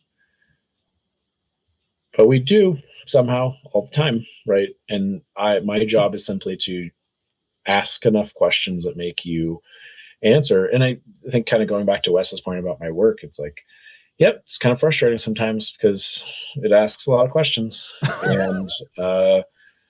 And I think the journey of self-discovery sometimes is like finding that you kind of knew the answer a little bit, right? That there is these things. I think this is why, like, you know, tarot and stuff is so compelling for people, because really you're just giving yourself an excuse to admit the things that you already kind of know. So if you're like, oh, I'm really looking for this particular answer here, and like, well, then that shows the condition of your heart, right? Like, if that's the thing you want it to be, then you already sort of know what that answer is. And certainly, like, Carl Jung talked a lot about that too, where it's like, you just got to let yourself be honest with yourself for a minute. And sometimes we need therapists or artists or something to kind of get us there, or teachers, right? You know, then there's some that's, you know, then paired with like, hey, by the way, also, this is how you scratch and slip so your clay doesn't fall apart, right? Like, let me just tell you about that. And then it forces me to work, right? It forces me to work out loud. Right.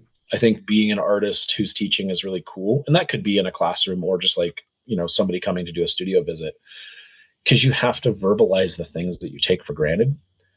We're like, yeah, I know how to do this. I know how to set this shot up. This aperture makes sense. This, you know, like all that stuff. Other words that photographers would understand, that's about the extent of mine. But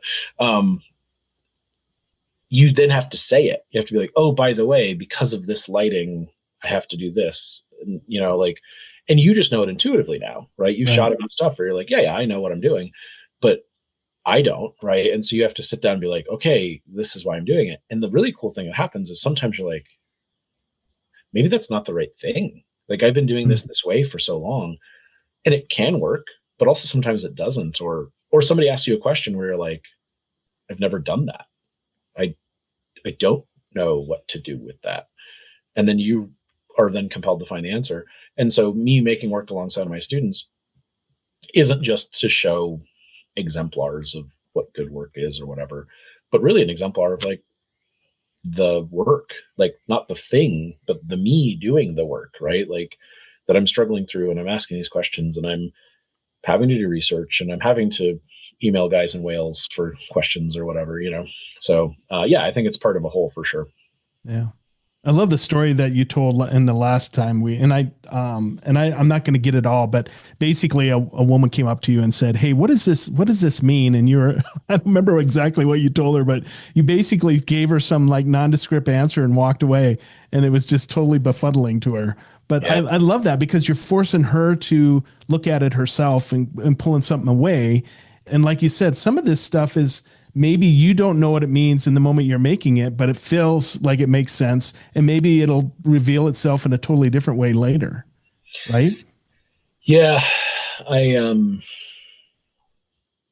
Sometimes it's, well, you know, and we were talking about, you know, reading and stuff too. It's like, you also change, right? You know, it's like the first time I read the Art and Fear is a different man than the one that I'm reading to my kids now, you know, like, and so my perspective changes, and you pick up on different stuff. And, you know, again, like, what is my heart searching for right now? It's like, oh, I found it in the thing, because I'm finding it everywhere, because that's where my heart is. But also, so there's a piece that I put that's actually in the show right now that I have up, that the title of it is Saying Old Things in New Ways. And I really think that's what a lot of pieces are about, right? You know, it's like, there's only a handful of things anybody cares about, and we're asking the same questions we've been asking for, you know, time immemorial, and I'm asking it too, right? And it's not because it's a mystery in the sense that we can't ever know the answer, but it's a mystery because there's no bottom to that answer, right? Like, we just keep asking it because it's like, you know, what is love or whatever? It's like, holy smokes, man. Like, I don't know. Who am I? You know, it's like, these are questions that we consider cliches because they're so big that it's like, oh, no one would ever know that. And it's like, no, you kind of can just keep digging, you know, like, right. you keep spelunking down that weird hole and you're going to find some more wisdom, but that there's just, you're going to keep going and going. And I think that both as an educator, as an artist, those are the kinds of things that I want. Right. Which is hilarious, right? Because I have a job with state standards and stuff that I'm supposed to teach, but secretly I'm like, yeah, but what is love? Like, it's such a, I just want the kids to know that, but yeah, it's like, I want to instill that questioning too. And I think through literature and through art, and we can have conversations with people throughout time and space, right? Like, my favorite book is Frankenstein, and like Mary Shelley and I have had some intense conversations through that book. I bet. And I hope people do that with my work too, and sometimes I get to talk to them, right? There's a lady at the opening last night who, she was looking at my stuff and I was like, hey, what do you think? And she was like, I don't know what to think. And I was like, great, which is very good. But she sat there for 5 minutes looking at it too. And I was like, it's exactly what I want. You don't have to like, yeah, processing. Yeah. The fact that you even made her stop, right? For sure. That she didn't do the, to the pedestrian thing, the walk by, right? Yeah. She stopped, and even if she couldn't explain in words at that moment, she's probably still chewing on it. Sure. Today on some level, something about that piece struck her. There's something that connected with her on some level. It's just part of that conversation, right? That all artists want to have with the viewer. Yeah, for sure. And, and I think, and it's an ongoing conversation too, right? We're responding to those things that we were questioned by, it's like when you're confronted with something like the raft of the Medusa, like that's something that doesn't go away quickly. You kind of have to wrestle with that for a long time. And those are those things that, I'm like, well, crap, somebody asked that question. And now I got to put my 2 cents in visually into the world too. Right. That's the beautiful thing. And as you probably have heard through my journey of art from college and hating abstract art, but that's the beauty of abstraction, right? Is if you allow yourself to sit with it, it does become emotional. It can be, or it can, I shouldn't say it does. It can become very emotional. I've seen Barnett Newman stuff on the computer in books, and like, whatever, I can do that. And then I go to the Smithsonian, and there's a big Barnett piece across from Rothko, and you're sitting back and you're just looking at it, and it's one thing. And then you go up and you're looking at this line that appears to be straight, and then there's all this little draggy side and then this really smooth side. And why is it all white except for this? And then there's all this multicolor stuff inside it, but it looks white. And if you just sit and you're quiet, it can have an emotional effect on you, depending on where you're at emotionally anyway. So just having that experience I'm looking forward to going to Houston one day to see Mark Rothko's chapel, because I can't even imagine what that's like. Or going back and re-experiencing Clifford Still, that I thought we never went until Todd said, dude, we were there. So I'm looking forward to that even. So maybe the three of us should go and see Clifford Still stuff. Yeah, there you go. That would be fun. Except for Joey's like, fuck Clifford Still. No, dude, I dig him. I'm all in. Good. Yeah, well, and it's such a funny thing too. I tell my students all the time, I'm like, I don't care if you like his work or not. You got to go look at it. Like, it's confronting regardless of your taste. And the building they did a really good job on, and how they're curating that and everything too. So people have to have that experience. Sometimes you got to force them to have it. Yeah, for sure. And we're so lucky to have that in the city of Denver. Yeah. I mean, that is a home run. Hickenlooper facilitating that. If there's anything he should be proud of in his entire career, in politics or otherwise, that should be one of them, or at the top of the list. Right. I'm Joey Kerlin, and you are listening to the Tenet Podcast. Teaching and education are just part of who you are. I want to read you a quote, and then I want to talk about how you feel about it. Get an education, because even if you end up sweeping the floors, you'll never be anybody's fool. Yep. Man, I can't tell you how many times I've heard that repeated in my life. It's something my dad still says. It's because his dad said it a lot. My grandpa was a crane operator in a steel mill in Aliquippa, Pennsylvania. And he went to high school, and that's about it, right? He was the son of an immigrant. His wife was an immigrant. And my dad was the second one in his family to go to college just because he had an older brother, right? And so kind of this classic coming to America, making a better life sort of thing. But that is absolutely the household that I was raised in. Again, both my parents were educators, so that was kind of part of that, but it's deeper than that too. And I think that's deep, really, at the end of the day, like what I want my students to walk away with is, I don't really care if you know how to throw on the wheel or know how to do a firing or understand what glaze is or whatever, but like think, and some of the stuff that people are willing to swallow shocks me on a daily basis, not just the kids, right? And I think it's because in part we don't look people in the eyes, right? But also we don't really critically think about what's being said and who's being said and what's their agenda and all this other stuff. And it's not even just, corrupt government officials or whatever. It's, the world. And I think being a fool has little to do with ignorance of information, though, the reason why media is so important is because information has a lot to do with revolutions as well. But you can just kind of tell when something smells like BS, right? When you're like, this doesn't feel right. And it's because I sort of understand how the world works. And that doesn't mean I need to know physics or, calculus or whatever, but I need to know how to think. And education at its core should be teaching you how to think. And the arts does a real good job at that, because it doesn't give you the answers, right? Because you can't just be like, all right, well, whatever, that's the conclusion. You got to work with it. You got to wrestle with it. You got to fight with it. And people who are willing to wrestle stuff are never going to be somebody's fool. I think the interesting thing too is we don't give liberal arts colleges a lot of credit, so especially nowadays, because everything's about STEM, getting jobs, and that's important too. However, to understand where our history comes from and to maybe read a poem of Shakespeare or a play, even though you don't really understand the language and you're trying to get around this rhyming scheme that just doesn't make sense because we don't speak Shakespeare's language like he spoke it, right?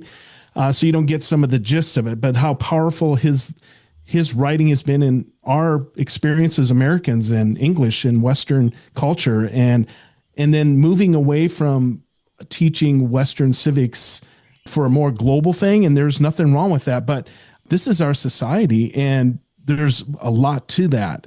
It definitely, coming from a liberal arts education, I come from a speech comm major, basically rhetoric, gives you a different way of looking at the world, and having that ability to sit and think critically, I think is so important. And I think, unfortunately, a a lot of schools are so focused on the STEM stuff that they're neglecting critical thinking and language and, all that.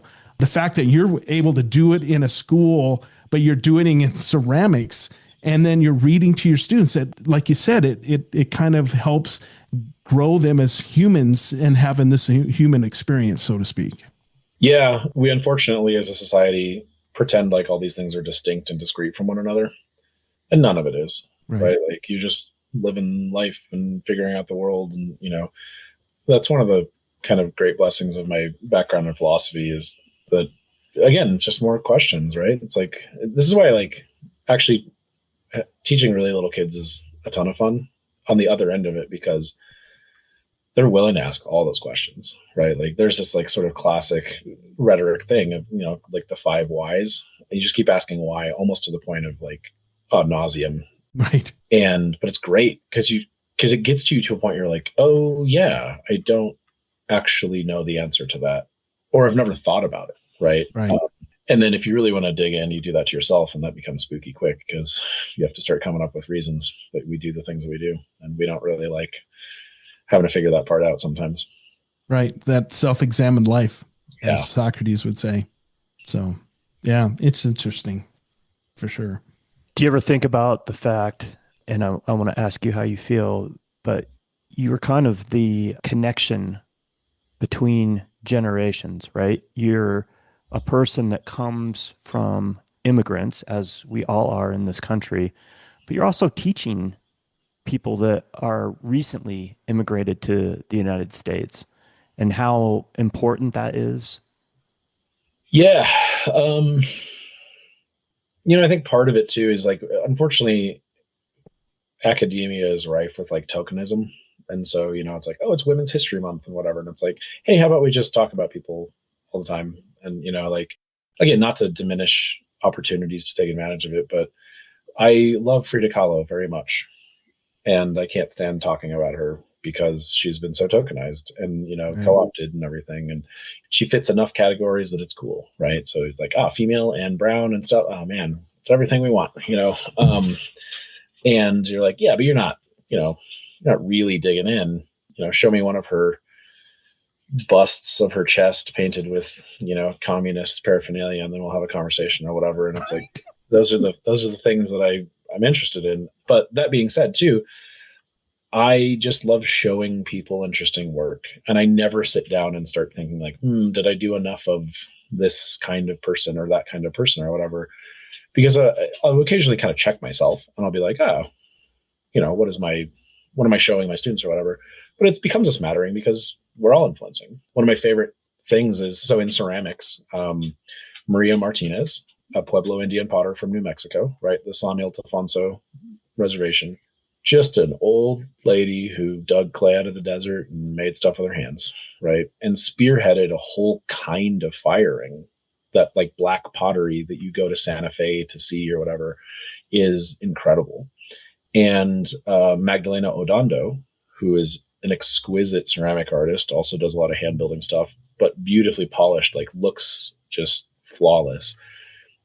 She lives in the UK, like trained at Cambridge or something, and went to New Mexico to train with this old 80-year-old Pueblo Indian lady because she was the shit, right? Like, because she was, it's kind of like, you want to go get some really good food. Like, well, there's this 4-star restaurant in town, or 3-star, Michelin restaurant or whatever. Or we can go to somebody's grandma's house. Like, oh, I'll go to grandma's house all day, right? And I think this is one of those things that we like really forget about is there's potters in Japan right now who are in some village that nobody knows their name and nobody's going to ever learn their name and nobody cares, who are making better stuff than I'll ever make in my life because they've done it for 40 years, and just every day they get up and they go throw and they're making, just cranking work out like it's nothing, right? My point, I guess, is like, there's those people everywhere, right? And that everywhere there's these stories. And the great thing about like clay is everybody's clay because it's everywhere, right? Yep. There's different kinds of clay. And we talk about like how the culture actually influences that stuff. But in my studio right now, I've got 4 flags hanging up.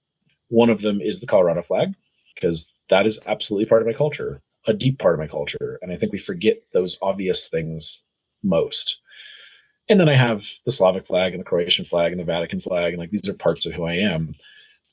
But like, Colorado is a big part of that, right? And I think we have this thing we say all the time, like, oh, I don't have culture. I wish I had culture. That guy doesn't have culture or whatever. And it's like, no, it's just so ingrained that you don't think about it. I was talking to a student and she was making a pot that was going to look like it was unearthed from the bottom of the ocean or whatever. And I was like, oh, cool. What kind of pot?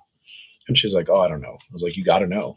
You got to know that answer. Like, that's going to tell the story a little bit. And she goes, I don't know, just like a regular pot shape. And I was like, that doesn't mean anything to me. Like, what is a regular pot shape to you? And she's like, just like the bean pot that everybody has in their house. And I was like, I don't have a bean pot in my house. Like, and she's like, you don't have a bean pot? And like, was flabbergasted by that. And then turned to the girl next to her and she's like, do you believe this guy doesn't have a bean pot? And she was like, yeah. Now, the girl I was talking to, a Hispanic girl, the girl she turned to, a black girl, and both of them were like, yeah, everybody's a bean pot. And I was like, I don't have a bean pot, right? And again, those are those things that are so ubiquitous part of your culture that you don't think about them. I did a mask project too. And I have a lot of Central and South American students, predominantly at the school that I teach at. And the number of Mexican immigrant students who were making Day of the Dead stuff was wild. Because I'm like, you're doing like what white girls would do at a college party or something with, like the mask. It's like, it was so tokenized and weird. I realized it's because they're only thinking about the weird outlier stuff that to them sounds unusual or whatever, not beanpot, right? It's like beanpot's actually more part of your culture because you deal with it every day, right? Like that daily stuff is like deep, deep culture stuff. So anyway, I try to bring that onto my students a little bit as well. And some of it is because I've struggled that myself, right? Or I think those things like, I wish I had more connection to my Slavic culture or whatever, but I do, right? Like, and not just the food and stuff that's kind of obvious, but that some of these work ethic things, right? Immigrant people coming to work in a steel mill is a very Slavic thing to do, right? Like, there's reasons, and I don't know, this is a bygone era. Nobody makes Polish jokes anymore or whatever. But it's like, that's why that was a thing for a while, because those were the laborers of a generation or whatever. And I'm like, oh, I've just internalized it so much that I don't think about it, which is, of course, right? And you don't realize the differences in cultural norms until you confront other cultures and, explore them and navigate them. Why am I so attracted to brutalist architecture? I don't know. It's probably in my blood a little bit too, right? Like that's where that place comes from. So yeah, I think that kind of work is, again, everything's just like, I want it to be human. I just want to humanize stuff again and have things just stop being so weird and foreign. Yeah, especially in this time where, everybody wants to point out the differences. In reality, we're all very much the same. Yeah, we come from different places. We have different traditions. We have different cultural things. But at the end of the day, we're all human beings. And it really shouldn't matter that this person has a different color skin, or they practice a different religion, or they have different cultural practices. That doesn't mean anything. You should embrace that. You should be curious. You should want to know how people are different, but also the same, right? Mm-hmm. Yeah, I had a student interview me for a project that she was working on, and she was like, hey, I have questions about like, hate versus love and kind of like how you navigate that in your classroom or whatever.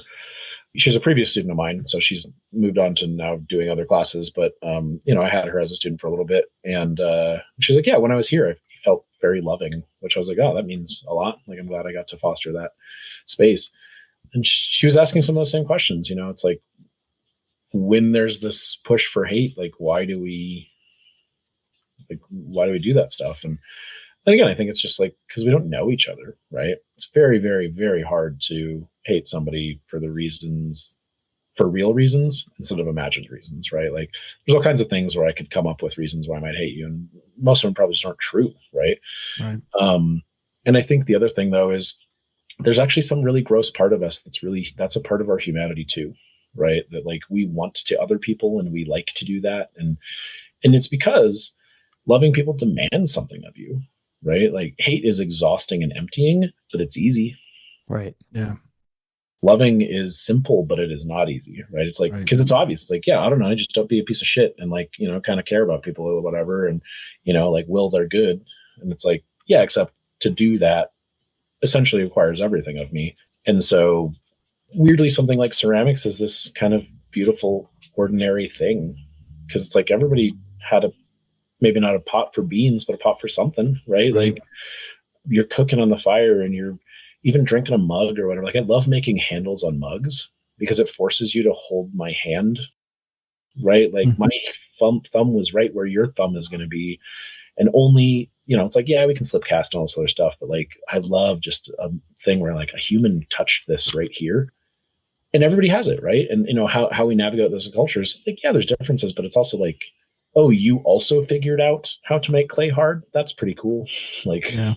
Me too, but mine's red or whatever, Right. I love that. Collage. That's what we know you for, more so than the ceramics work that you've done for a good portion of your life, and that you consider yourself, that's what you studied and you're a ceramicist. How has your work evolved in the last 5 years, or what have you incorporated into it that you weren't doing the last time when we talked to you? Yeah, I think one thing that artists kind of forget is that it should be slow, right? Like, you really shouldn't be bouncing around from thing to thing. Not that you can't be interested in stuff, but this is where boredom is important, right? Because you keep doing the same thing for a while, you get bored of it, and then you kind of have to change it up a little bit. And so I think the essence of my work largely remains the same. I'm still asking sort of some of the same questions. I think my work still looks reasonably identifiable. It's shifting more printmaking for sure, which is hilarious because I would consider myself many things, but to call myself a printmaker feels like the greatest imposter of all. But here I am into print shows in the next month and a half, which is pretty wild. I think a lot of it really is informed by the source media still. What are the cool things that I'm finding and how am I using them? And then also getting to see the way that other people work. I was privileged and humbled to get to do a presentation or a workshop rather, at Art Gym for, I don't remember what they called it now, like the Day of Resistance or whatever, where it was basically like, hey, artists were all making work to be like, nope, artists aren't going away. You can't silence art, and there's a value to it. And so, it was this kind of like political day. And so there was a lot of clearly political things, right? People making posters and signs and stuff that had a political bent to them. And then I was like, hey, you want to make some weird nonsense with junk on this table and doing jelly prints and all this other stuff. And it was lovely to see because there are people who just dug in. And in particular, there is this young girl who I showed her a demo and I was like, by the way, this is how it works. And she tried it out and she was like, oh, okay. And then she and her mom kind of like walked away and was like, great, that was cool. And then she came back and worked for like an hour and was just making stuff. And it was like frenetic and messy and like she was tearing paper and I was like, yeah. Like I was getting so excited watching this girl work. And I have a little bit of that in me and about the way that I work, but it was like me on steroids that I got to watch. I was like, holy smokes, like this girl's better at art than I am. And like, and the reason she was better is because she didn't care, right? She was just like digging and making and doing stuff. And at the end, she had this stack of things that she's like, oh yeah, I'm going to do more at home. And like, I'm going to move these things around. And I think that's really where my heart has been going with a lot of my work is that I'm still looking for the pieces of these puzzles. And I'm finding some of them and like, treasuring these little like objects. And weirdly, sometimes it's the objects that I made myself, right? Like I'll find something later and be like, ooh, like I didn't see the beauty in this thing at first. And now I'm seeing it.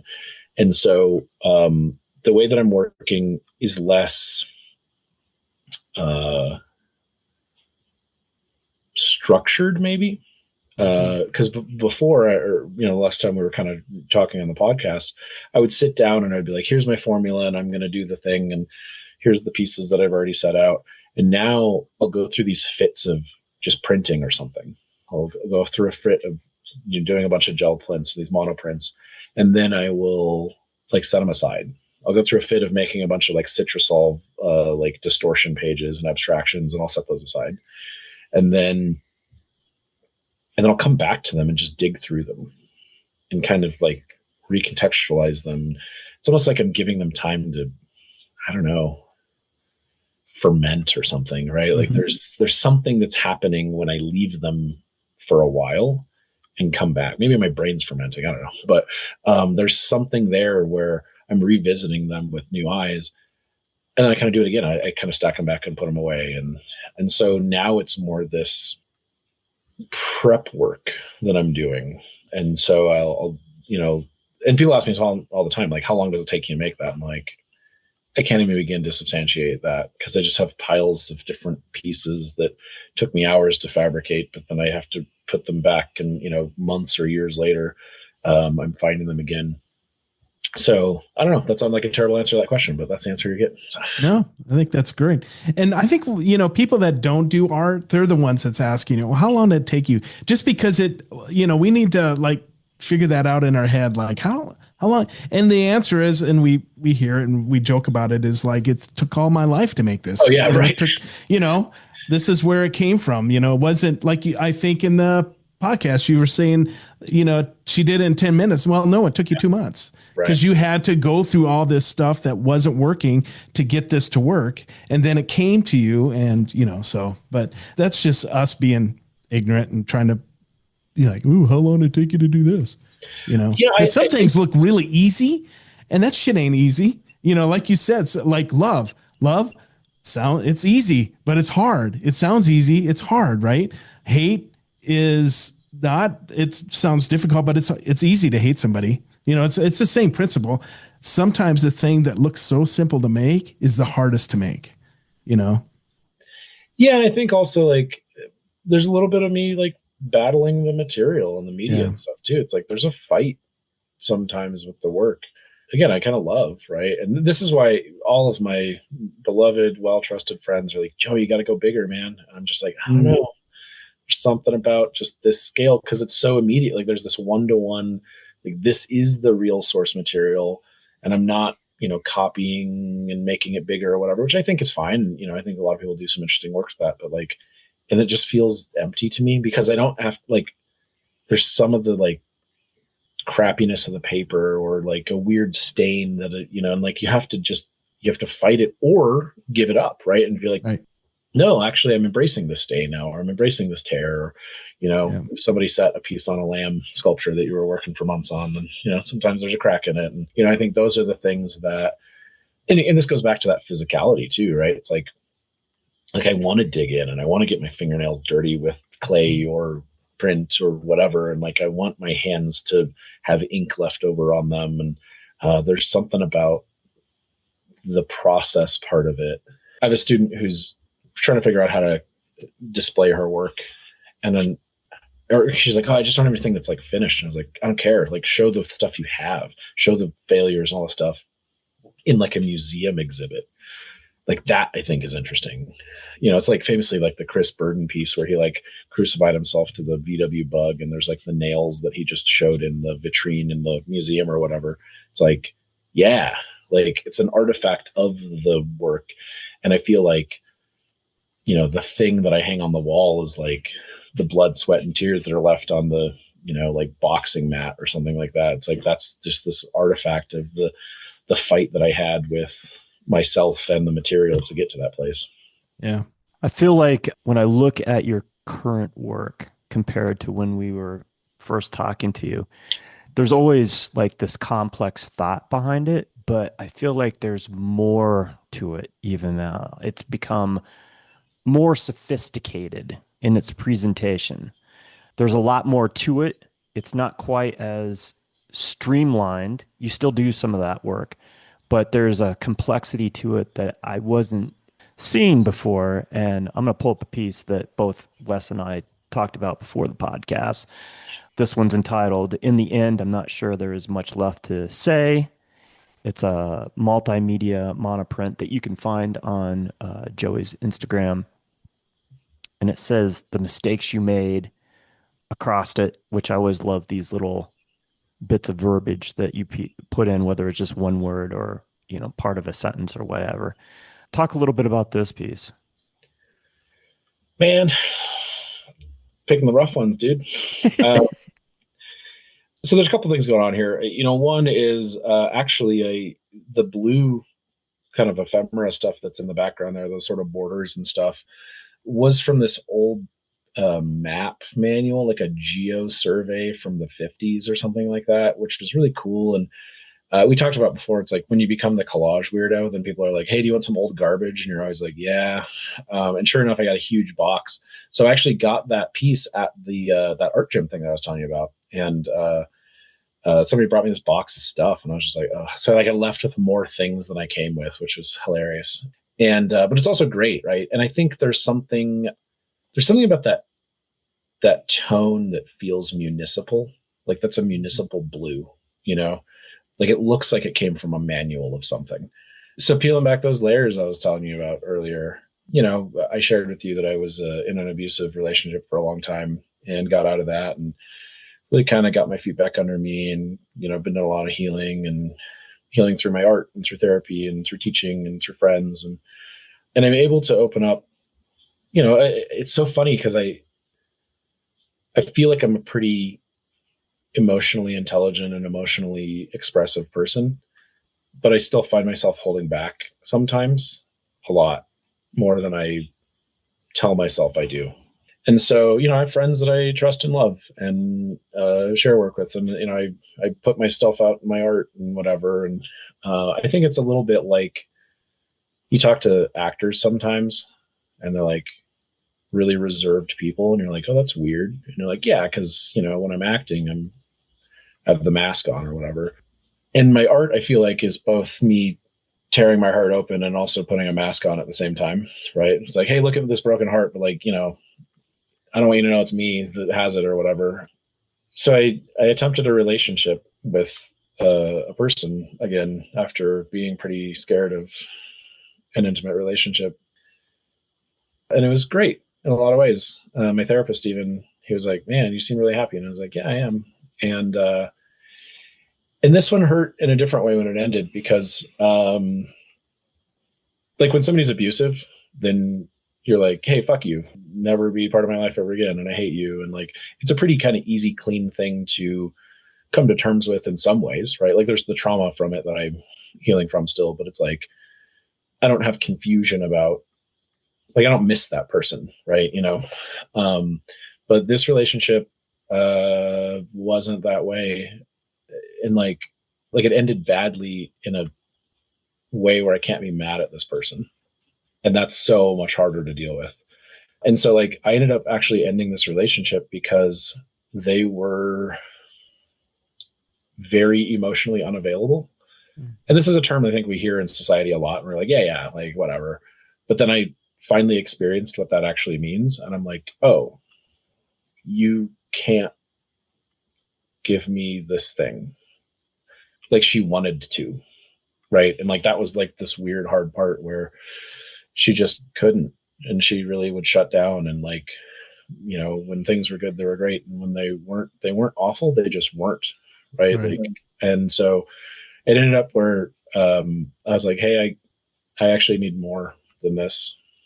And she never responded to me ever after that. Like, and it wasn't like, hey, let's stay friends or whatever. Like, I think that's a thing, but so I have this like weird hollow left. And so this piece here, it's like, so I talked to my therapist about this relationship, and I was like, I feel stupid, right? Like I didn't see the writing on the wall and whatever. And, like, how did I open up to this person who couldn't open up back and all this other stuff? And, I'm so dumb for even doing it again. Cause why even risk intimacy again? Cause you just get hurt, and, that whole kind of trope that I think a lot of us go through with heartbreak. And he was like, like the only thing you did wrong was not to treat her badly. Right. And like, cause that's what she's used to. Like she unfortunately had a lot of trauma in her life as well. And he's like, if you kind of smacked her around a little bit, she probably would still be dating you and, give you attention and stuff. And I'm like, yeah, but then I couldn't do that. And he's like, yeah, exactly. Right. Like, that's the choice that you end up making is, it didn't work out because you didn't want to treat her the way that she's unfortunately been learned to, be treated. And she doesn't know what to do with it. And like, it's terrifying, for her to be intimate. So she's pulling away. Right. And he's like, nobody would have known that. He's like, well, I would have, he's like, cause I'm a therapist. And he's like, I know what that pattern of behavior looks like, but he's like, there's no reason you should have known that stuff. So anyway, so this blue in the background, like, it's almost like this manual that I feel like I'm trying to figure out. Right. Where it's like, what do red flags look like or something like that. And it's like, well, I already made the mistake by getting to an abusive relationship. And now I've made the mistake of getting to an emotionally unavailable relationship. And I'm like, I'm a man and I don't know this stuff, like I have children that are getting their driver's license and stuff. And, I don't know how to interact with another human on this basic level or whatever is the feeling that I have. Right. So there's this manual and, this IKEA chunk that's on there. Same thing. It's like, oh, you just, right. Like, I don't know how the parts go together. And I find myself, and I don't mean to offend anybody by the use of the word, but I mean it truly. It's like, I feel like I'm emotionally retarded sometimes, like in the truest sort of clinical sense that like I think I'm this person who's like deeply emotional and aware and, all this stuff. But then when it comes to actually like humaning with another human, then I'm like, I don't know what I'm doing, you know. And then this bust here, it's like, you know, this old Greek bust. She's only got eyes, or she's got a mouth too, right? But like, you know, she's defaced in some way, like her nose is broken, and but she's still looking back, but like with kind of hollow eyes. And I feel like that was sort of what that relationship was a little bit, where it's like, you know, hey, I see you looking at me and not, I just want her to be beheld, right? And she couldn't and didn't. And so then there's a lot of other defacing stuff too, right? Like, you know, there's this like marching thing of like women in the bottom. Dude, what are you guys making me say here? This is crazy. By the way, I'm single. If any ladies listening want to get involved in this, but you know, look, I've got a lot of wounds with women. There you go. And I think that's what's legit, going on, man. And you know, so like there's this army of women at the bottom too. That like, who's next? Sort of is the question, right? Like, what's the next thing I don't know about people that I didn't read in the manual right? That's going to hurt me again. But also, there's like these two birds that are not looking at each other. But one of them could turn around and could, you know, right. And I'll tell you, like, I've been really internalizing, I don't know, loneliness and stuff, and not just because of this, but this was kind of an impetus for me to do that. Where, like, I'm kind of afraid that I'm just too weird for anybody, and some of it is like, you know, look, I'm kind of a hurricane and I'm a hard person to be around or whatever. But also, like, you know, we kind of touched on some of those things today. I'm a faithful Catholic artist who's goth adjacent, right? It's like, how many of those are out there, right? And, you know, if you know any, give them my number, I guess. But, you know, like, I don't feel like I fit. I don't feel like I fit anywhere. When I go to church, I don't feel like I fit. Not because people aren't sweet and welcoming, right? Like, and when I go to galleries, I don't feel like I fit. And again, not because people aren't sweet and welcoming. And I feel like there's something broken or missing in me or something. You know, it's a little piece about not just the heartbreak that I went through in that relationship, but also like the fact that I feel stupid because I don't know better, and didn't see, you know, and, you know, there's a part of my psyche that's also like, told you. So you get for, you know, attempting intimacy or whatever. And then you've got this like print in the background of this piece that, you know, is kind of this classic like degraded print that I've been really kind of doing and exploring. And there's these two people together that, you know, almost are like twins. And I think that it kind of goes back to the faces and the masks and stuff that we have. And it just feels real cliche, me saying a lot of this stuff. But, you know, this goes back to, it's like, yeah, dude, we're all feeling it, right? Like, this is my version of art and fear where, you know, maybe somebody else is going to look at this and be like, yep, like I wear a mask too, and I don't fit in, and I feel awkward and weird. And, you know, I feel like nobody sees me. But that's all I want. One thing that strikes me when you were saying this is the name of this piece is, I just assumed it was going to be the mistake you made or the mistakes you made. Right. And then, you know, no, it's not that at all. It's, in the end, I'm not sure there's much left to say. And that says it all, right? Because that's truly what you're describing in this piece. Yeah, it was just interesting that the name wasn't the obvious, the mistakes you make. I love that. Yeah, I'm pretty intentional about that. Because it, you know, I have no problem with that for people's work. It's, you know, it's kind of like cups and stuff too. It's like blue cup number 8 or whatever. And it's like, well, sure, right? You know, like sometimes what are you going to call it? Or, you know, Untitled 25 or whatever. I feel like titles for me are the third element sometimes. And it's an invitation for people to dig a little bit deeper. And if you guys really have been paying attention, there's like a fourth element that I've been doing on my online presence too, where I'll be the first person to comment on one of my pieces. And usually there's another part of the story there. And this is certainly an example of that too, where I really kind of tipped my hand on this one, I think. Yeah.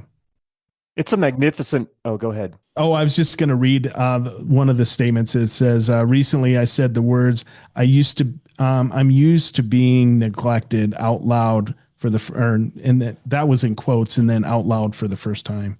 So that's another whole level, like you said. Yeah.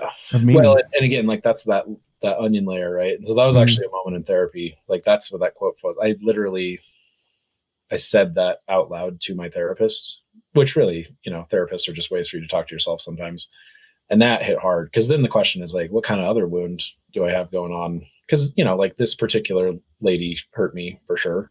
Mm-hmm. But like, I broke up with her several months ago, and I still find myself feeling that twinge.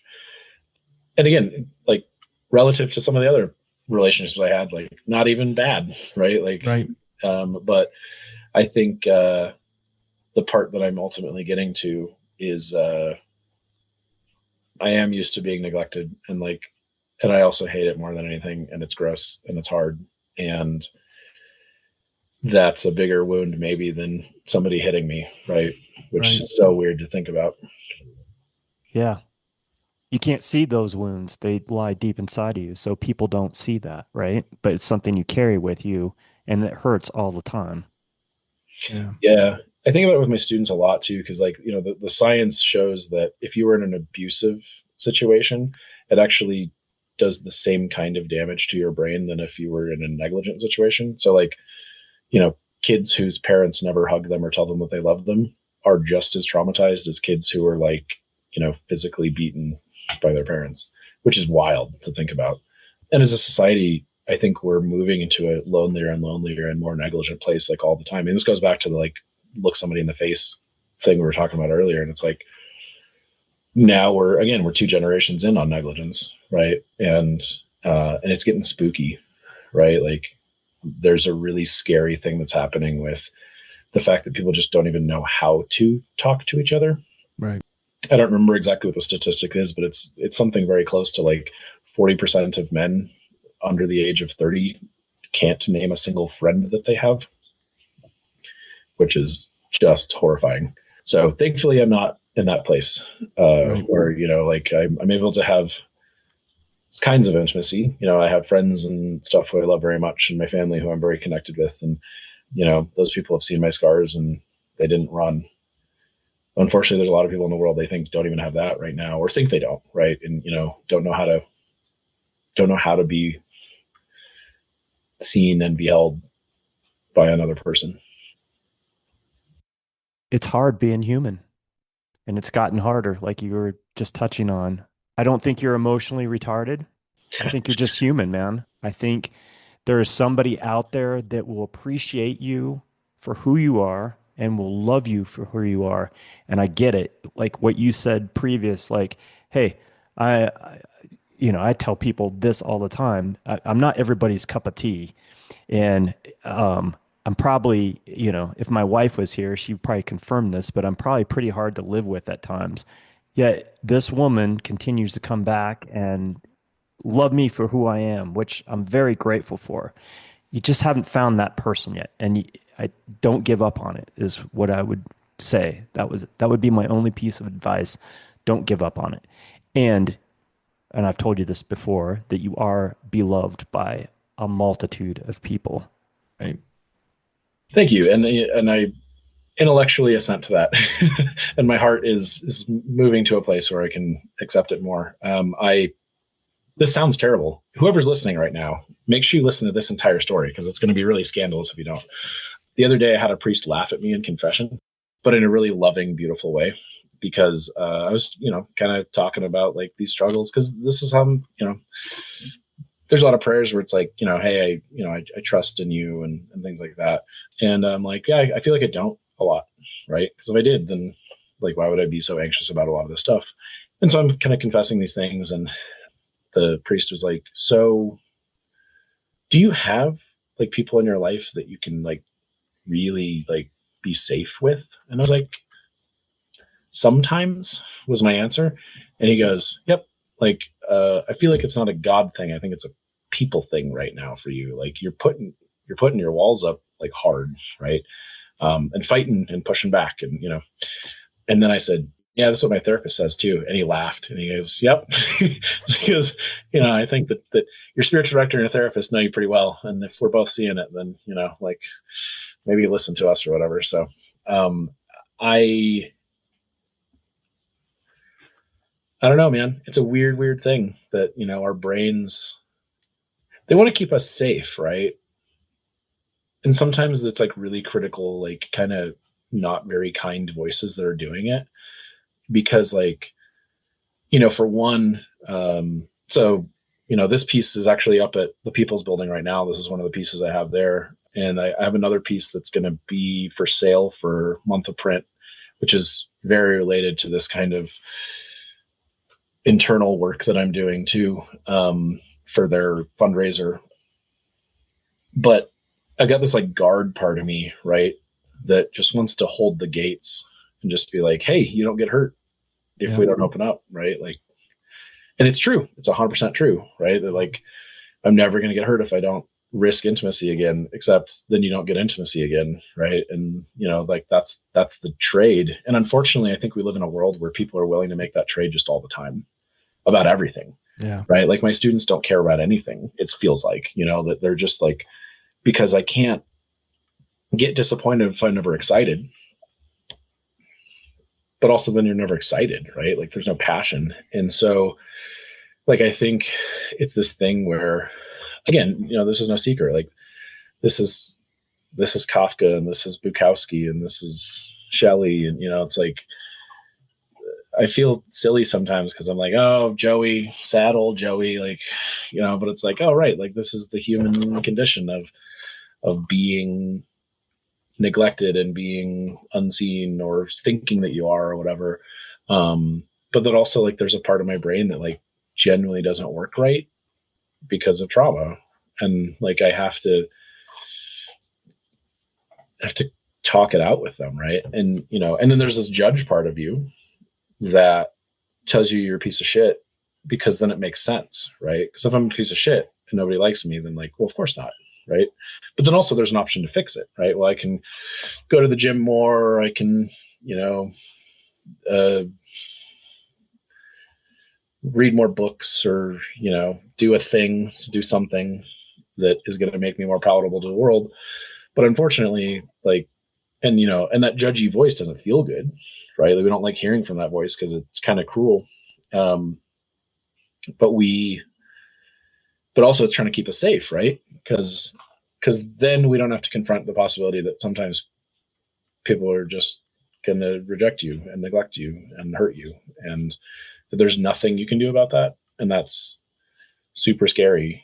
So I'm working on accepting the love that I get from people like you guys. And I do appreciate that. And it's starting to break some of those walls. So good. Nope, don't stop.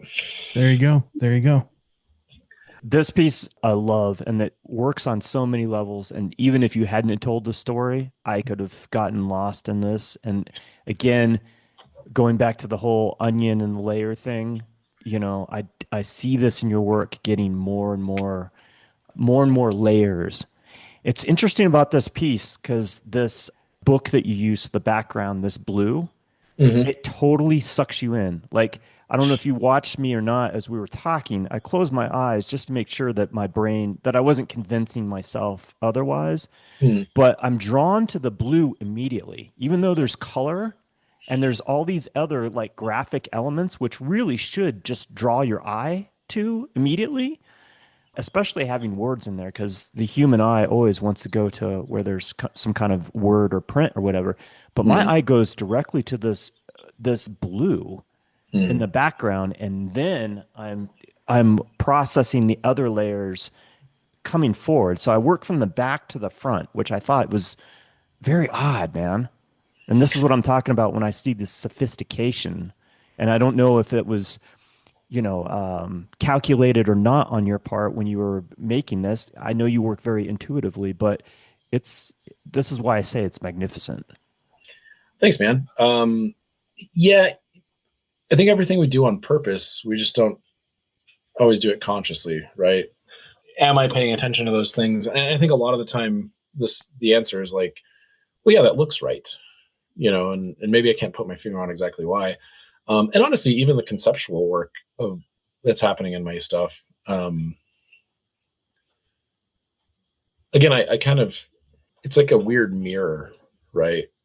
Because I don't arbitrarily choose things. It's not like I just reach into a bag and start gluing stuff together or whatever. But it's not always like, oh, this means this and this means this. It's like, this feels right. I know generally the thing I'm exploring right now because my heart is unable to explore anything else for a minute, and like, this is the wallowing or reveling or whatever it is that I'm doing. And also, kind of trying to claw my way out of this pit or something, right? So I know what I'm thinking about and feeling, but it's like, oh, I'm going to need some women marching and I'm going to need some birds. It's like, it's not as discreet as that.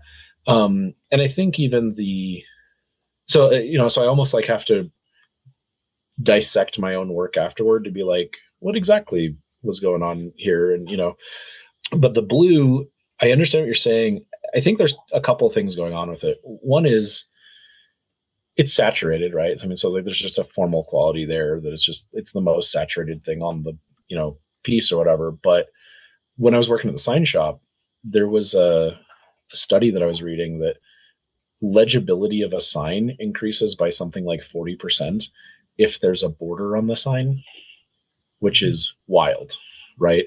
And so if you go around and check yourself on this, handicap signs, employee of the month signs, like all that kind of stuff, when there's borders and when there's not, there's something about it where your brain just like clicks in really quick with it. And it's not like you can't read the words, but that something about it is like, you already know the boundaries, so you know where to read, right? And so to some degree, it's like, I'm giving you these boundaries, but I'm also violating the boundaries, right? Because everything doesn't stay within inside of it. But the fact that it has the lines on that blue, I think contribute to what you're thinking about. It's like, these are like, hey, look here, there's something to be read, and that could be literally or figuratively, right? I think that that's maybe what's happening with the piece a little bit, and the fact that it's uneven, right? If it was all just a perfect border, I think we would, to some degree, kind of neglect that a little bit too. But the fact that there's kind of these edges, and it's torn, it doesn't, in violations of the border and stuff, I think gives some of that impression of visual weight. Right. Yeah, it's spectacular, man. Thank you. Yeah, I love it. I do love this one. This piece here is also part of this new show that you're part of that we were talking about, the OFF-PRINSTE show at the People's Building, entitled "Even When You Open Your Eyes, Sometimes It's Still Too Dark to See." How many pieces do you have in this show? And then talk a little bit about this piece. Yeah, so there's 4 pieces. The one we just previously were talking about is a little bit larger. Actually, for me, it's enormous. It's probably 8 by 24 or something. But then there's a series of 4 pieces, and this is one of those that are 8 by 12, something like that. And so first of all, the show itself, Megan Morgan, spectacular printmaker, spectacular artist, incredible designer. She's the head curator of the show, and I co-curated it with her. She's a super generous person, and she was offered the space to put her print work in. And she's like, why don't I invite a bunch of other people to do it too? And we'll, do something really cool. You definitely, when you have a chance to head down there, check it out. There's going to be a couple of times, and actually, before I forget, let me tell you what those times are. So the opening reception was last night. And then on the 21st of March, from 12 to 5, there's going to be a demo that Megan's going to be doing, and then they'll have some open gallery time. And then the official closing reception is going to be April 3rd, 5 p.m. to 8 p.m. And then there's going to be actually another artist demo after that on April 25th. So it's actually up for quite a while. The whole purpose of this show was for Month of Print to offer a weirdo alternative print kind of show, right? So I've kind of joked about it several times, but I'm like, I am not a printmaker, and I would horrify any real printmakers that are out there because of the way that I work and some of the stuff that I do. We had this show, and we kind of talked it out together, where we wanted to really bring in alternative methods. And so my buddy from Kansas, Casey Babb, actually submitted some work. You should check his stuff out online sometime. Legit printmaker who does just the grungiest, most punk rock kind of weirdo stuff, where he will cut apart his prints and recontextualize them So he's like collaging with his own prints, which is really pretty amazing. And then Megan's got her work there. She's got this large, enormous, another word for big, piece that's literally filling up from floor to ceiling the space. And that's a big space. And my buddy, Mike Hansen, who I actually get to teach with as well, an incredible artist who's been doing some kind of Mike's work is I always tell him it's like the dumbest thing I've ever seen, because he's doing all these methods in just like really challenging ways that he could do on Photoshop in like 8 minutes. But instead it takes him, weeks to make these pieces that are just beautiful. And you're never quite sure where like one technique ends or begins. And that's kind of the point of a lot of his work. And then there's a couple of other artists there who I don't know very well. Some people have sent stuff out of state.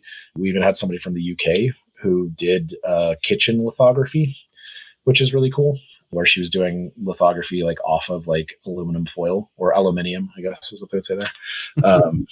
Anyway, so the show itself was, as much as I was like, hey, I'm a weirdo that doesn't fit in with anybody, like, I guess you might as well go to the weirdo show and then, you can have your work there. So anyway, so I just wanted to make sure I plugged that because there's a lot of really killer people who are doing incredible work there.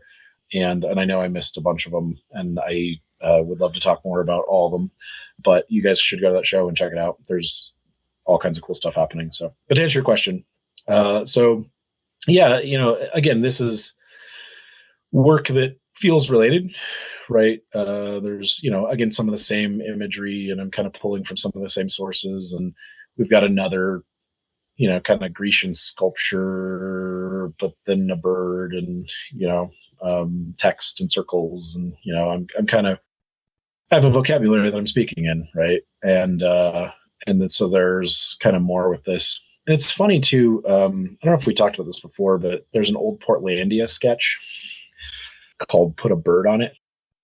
And you should Google that and check that out sometime. It's pretty good. I swear in art, if I put a bird or a woman on something, I'll sell it. Like there's something about that. And so the question is like, well, what is that? Like, what is the allure there? And, the answer is that both of those things are beautiful, right?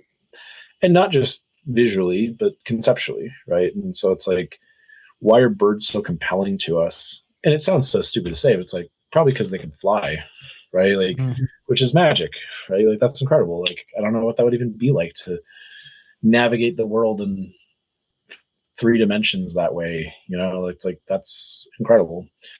And then the text and stuff. And, I also love chairs. And I think we've talked about this before, because chairs are stand-ins for people.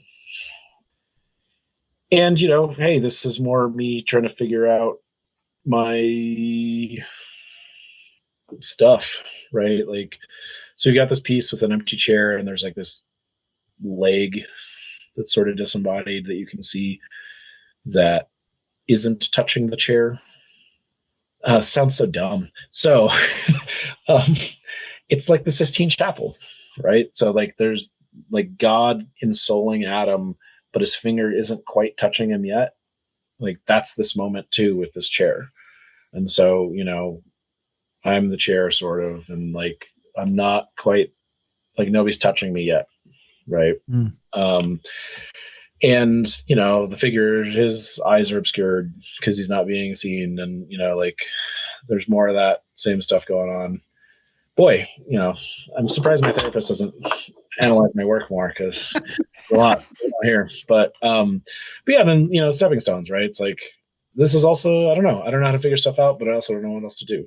Right. Like I'm bumbling my way through, I'm stumbling through, and we're getting there. Right. And then, these circles become, there's a graphic element about it that visually balances the piece, kind of like the crosses that I have do or whatever, which now they're starting to take kind of second fiddle too to these circles, which is pretty weird.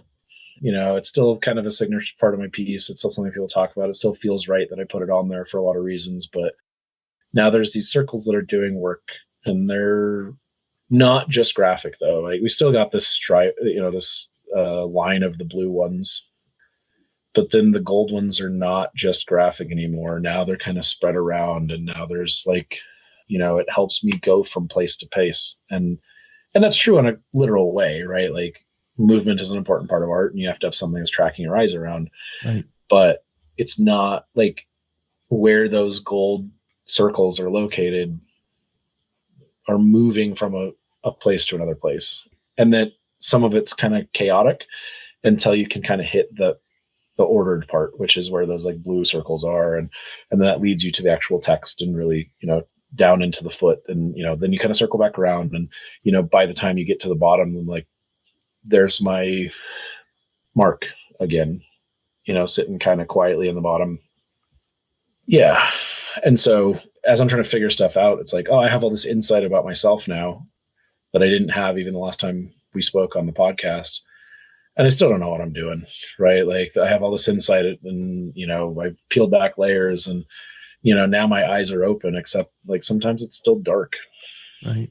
And that's the place where I'm at in my life and my work right now, where it was dark before, but that's because I had my eyes shut, and so now I guess the next step, hey, here's something I never said out loud before. I guess the next step is maybe my eyes need to adjust, and maybe I'll start seeing stuff. There you go. So there's an interesting story. The way you said that when you were describing the halfway, in the way you were describing it, and then you made a comment about it, but there's a Bruce Springsteen Unplugged video, right, of him playing, and he's describing, I think it's Blinded by the Light, and how he wrote it, rhyming dictionary, sick in a motel, but then he's explaining what all the metaphors are in the the pieces, and at the very end it's kind of funny because he says, was I thinking any of these? No, but they're all there, right? I wasn't thinking this when I was making the piece, but they're all there. They all make sense because everybody, when you're explaining the metaphors, you're like, oh my God, that's so cool. And now I can see it, right? But he's like, I wasn't thinking any of that. Well, the way he said it was I thinking any of this? No, absolutely not. So, yeah. And I'm very close to that myself, right? Because again, it's like, could I have given this exact explanation before I made the piece and be like, well, I'm going to put a thing here, no, like there is still that intuitive component, but again, it's not like mistakes. Right. And I think there's this very weird thing. It feels like Providence kind of, right. Where you're just like, well, and really what it is, it's like some of the stuff is ineffable, right? It's like, I don't have the words to really say some of this stuff, maybe until I talk it out. I mean, the fact that I had sort of this moment of epiphany, just explaining this to you guys, even, it's like, was it there before? Like, yeah, I'm not making any of this stuff up. It's not like, oh shoot, tell them why they're circles. I don't know, but like, it's sometimes you have to sit back and be like, okay, well, this sounds like a weird analogy, but it's like when you're cooking, right? And you're like, it needs more salt, right? And it's like, but you don't know until you tasted it, right? Like you have to make the thing and then say there's more salt or whatever. And so I think that's kind of how it is, where it's like, you got to put the thing together and then you decide like, yeah, like, where am I at? And then you can decide if it tastes like crap or not too, you'd be like, oh, this is terrible. I'm not going to feed this to anybody or whatever. But, I think that there is very much that part of my subconscious is doing a lot of heavy lifting sometimes.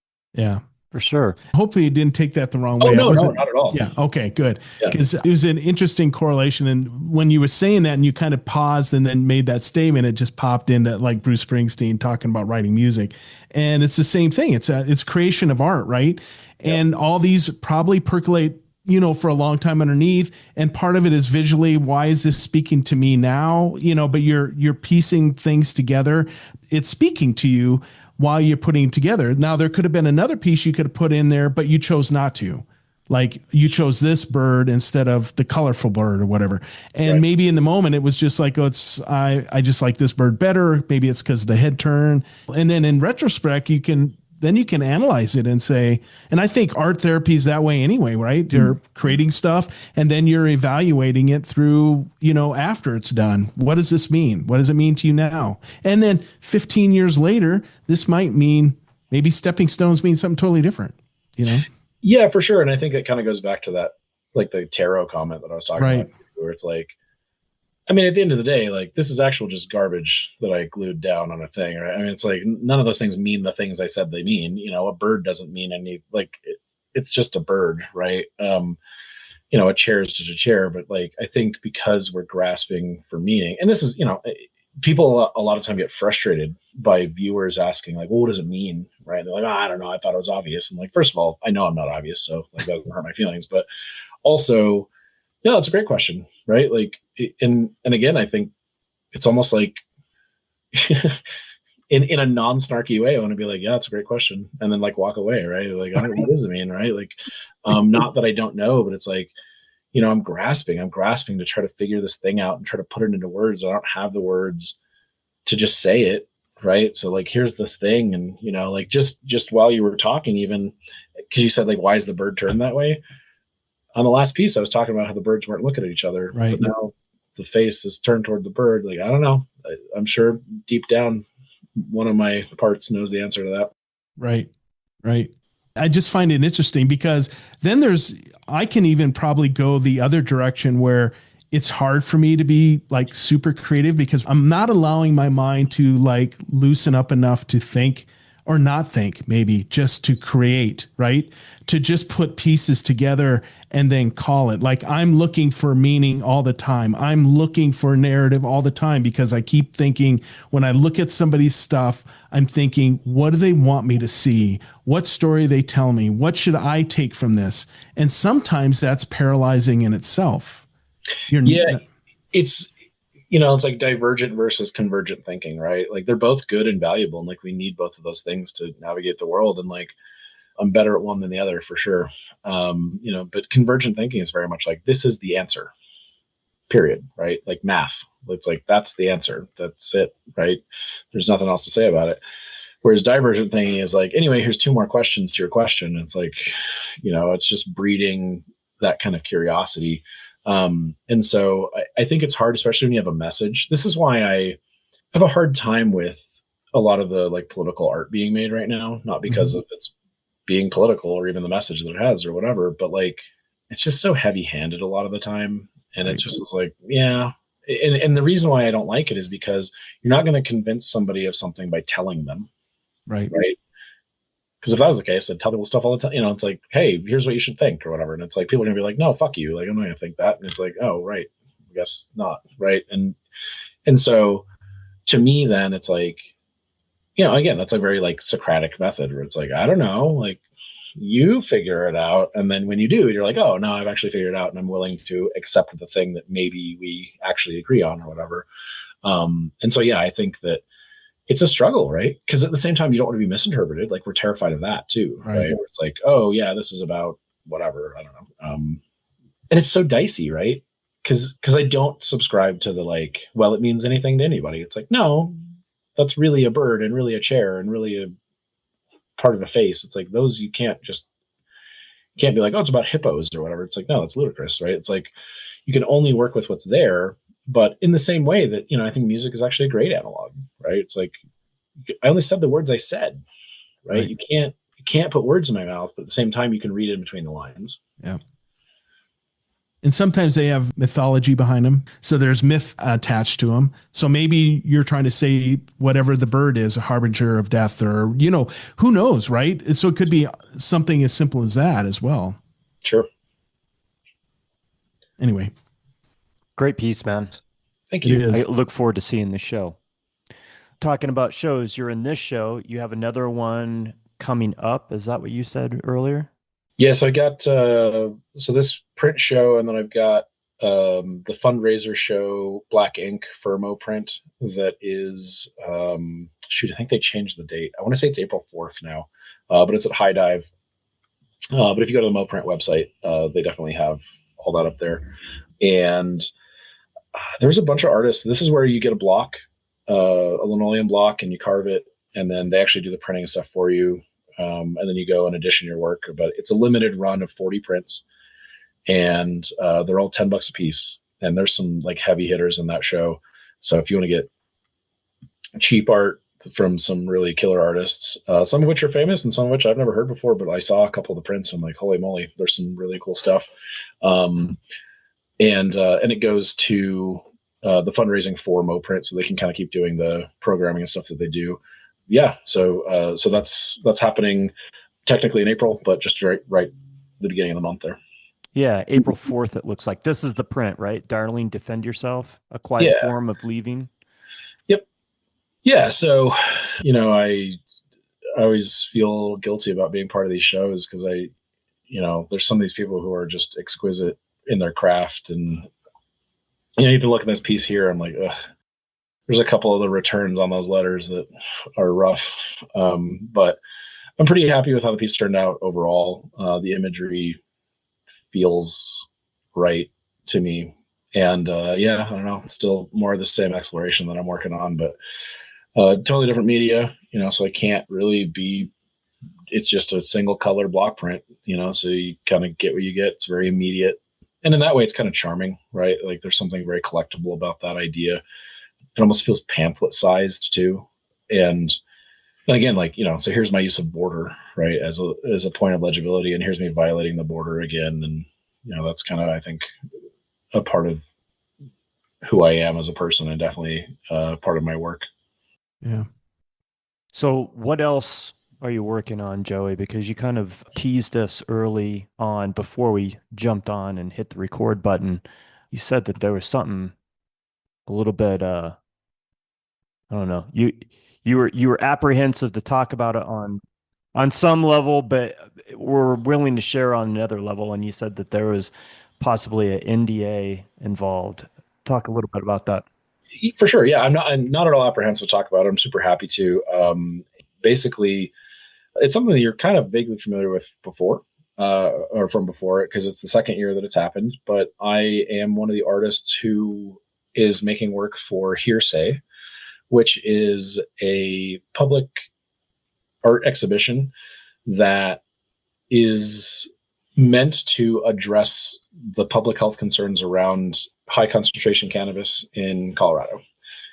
So, I was born and raised in Colorado, and, pot has always sort of been part of this culture. But I think a lot of people who have lived here for, a few decades see a noticeable shift before and after legalization. And one of the things that they're trying to figure out is, well, what is the actual health concerns, but also how do we share those with people?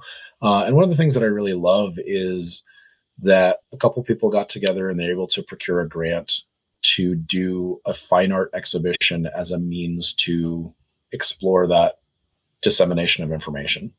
And so there was several artists who were selected to go through a series of classes. So we learned about some of the science behind it and some of the sociological stuff. And the purpose of it is for us to get that information, but then really kind of going back to that convergent divergent thing, right? Because I can just publish a paper and tell you, or just tell you the information. And then I think historically we've done a lot of that, but we realized that people don't accept the information or care, right? It's like, how many people are going to sit down and read an academic paper or something? And so there's this information that we're trying to get out to the world in a way that maybe is more palatable, but also more engaging and maybe asking some of those questions. And, I can't speak about anybody else's work, partially because I don't exactly know what everybody's doing. But, for me, this goes back to the conversations we're having where I'm not going to tell you what to think or feel, not because I don't have opinions, but because if I did, it would be worthless, right? I just want to ask those questions. And I'm not here to make a didactic statement about it because, first of all, that'd be boring. And secondly, because it's also complicated, right? Like, is something good or bad? Like very rarely in the world. And so we have this situation where we know that this is a part of our reality in Colorado. And we know that there are effects that it's having on our society and on our bodies and everything. And we just need to think about that more and have that conversation and whatever. And so this is the second year that they've done it. The first year, I actually was privileged to be able to help with the hosting of it through Bridge Project when we had our space up in North Denver. And then they had a second part that was at Bell Projects where a bunch of kids were making work about it too. So they were kind of exploring their thoughts and feelings about high concentration cannabis in Colorado. There's actually two locations that the show is going to be at. It's going to be in Fort Collins and in the Springs. So May 29th is going to be the opening up at the Center for Creativity in Fort Collins. And then June 5th, they're going to have a reception in Colorado Springs at the Cottonwood Center for the Arts. So it'll be up for a couple of days at the Center for Creativity. I think like the 29th through the 31st, so kind of a briefer show there. And then June 5th through 26th at the Cottonwood Center for the Arts. So it'll be myself and a few other artists who are making work this year, as well as the work that was produced historically. So it's kind of an expanding show that they're creating to kind of navigate these thoughts and questions. Right on. And so for me, I'm actually leaning on my ceramics and sort of the weird technical stuff that we kind of started this conversation with. And oddly, I don't know, it's not odd at all. It actually reaches really far back to like the work that I was doing for my undergrad, even in some ways. I won't go too heavy into the science, but THC is a fat soluble thing. So it binds to your fats. So, you know, this is, if anybody's ever made weed brownies, they actually know this, because you got to cook the weed in the butter and whatever, because it actually like literally is binding. That's cool. And that's a neat thing to know, but like, so what? Well, part of the so what is it's binding to your fat too, right? And so like your body gets hypersaturated, especially with high concentration THC, that it can't synthesize all that stuff. Just like, you know, I eat too many calories or something, my body stores that, but it gets stuck in the fat because it kind of binds like that. And another thing that is fat soluble is your hormones. And so there's a lot of research that I've learned about and been reading about, and actually reading scientific papers and stuff that talks about how high concentration THC can have hormone disrupting functions. And it's particularly true for adolescents, partially because, you know, they're still growing and developing and whatever, but also there's certain parts of our bodies that are like centers of hormone production that are encased in fat, like ovaries, for example, right? And so the piece that I'm working on is I'm taking ceramics, so pieces that I'm making that are vessels in some capacity, but it's going to be a wall piece, so they're not, you know, functional work. And I'm going to be doing a traditional kind of horsehair style raku approach. So for those of you who aren't aware of how that's made, you fire a piece until it's like really, really, really hot. And then you take it out of the kiln while it's still hot. And then you actually get the horsehair and apply it on. And it's so hot that it immediately just burns on contact with the pot. And you get these like, you know, lightning kind of patterns of black, crisp lines that kind of come out. And you can do it with other stuff. You can do it with feathers and different organic material. And the way that it works is you're literally burning the piece and the carbon is getting trapped in the clay body. So it's porous enough that it just like sticks in. So you're actually like leaving an actual part of the horsehair or the feather or whatever impregnated into the walls of the piece of ceramic. And so what I'm doing is I'm taking leftover plant matter from industry, like from the cannabis plants, the leaves and the stems and the roots and stuff like that.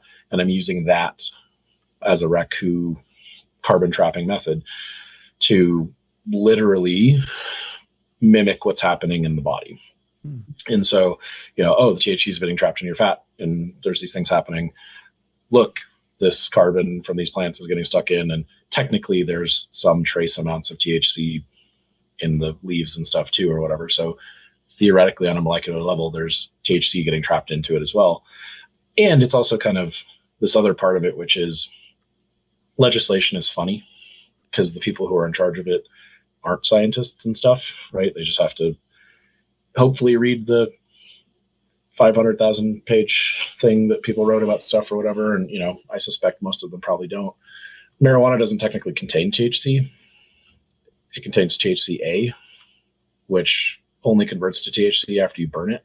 So like there's this weird regulation thing that's wrong, but also close enough and whatever. And so oddly through the heat process, it's not just simply like, ooh, I get to burn it onto a pot or whatever, but I also get to make THC happen, right, for a minute. And so, so I'm still working on the piece. I'm still kind of finalizing some of the components of it, but that's the work that I'll be making for it. There's a couple other artists who are involved who are like painters and stuff, and they're approaching things a completely different way than I am. It's pretty cool to get to do this piece that they gave pretty free rein on. because they encouraged us to ask the questions. And then there's the parts that I'm kind of left with that there hasn't been studies on really, or we're still kind of doing the studies. And it makes me wonder, well, if it's fat soluble and it sticks in your fat and it's hormone disruptive and everything, especially with all the conversation we've been having about peeling away layers, it's like, well, what if I go through, I consume a bunch of high concentration THC and it's kind of stuck in my fat reserves or whatever. Then I go on with life, and then I go through some really powerfully emotive thing, and I'm releasing all these hormones to sort of address that. And I'm having to access fat and stuff. And then that stuff comes up again. And, THC for some people can be even psychoactive. And so it makes me wonder, it's like, what's going to happen with that? Like, is that going to allow me to have a, like catharsis is important, right? Like we got to feel the feeling sometimes, but like, I don't know. And I don't know that answer, right? I'm not trying to say like, hey, I read a paper about that, because I definitely didn't, because there's not one that I've found that kind of addresses it. But it makes me curious, if I'm a user all day, every day since I was a kid or whatever, and then I stop and then I have these reserves, and then like, am I releasing something later? And I don't know. And I don't know those answers. But it makes me sort of wonder about that stuff, and wonder about, what sticks with us and how it's affecting us and whatever. And, then the build up too, right? So if I go eat, or I guess edibles aren't really THC, but if I go, take a hit from a joint from somebody or whatever, well, that's one thing.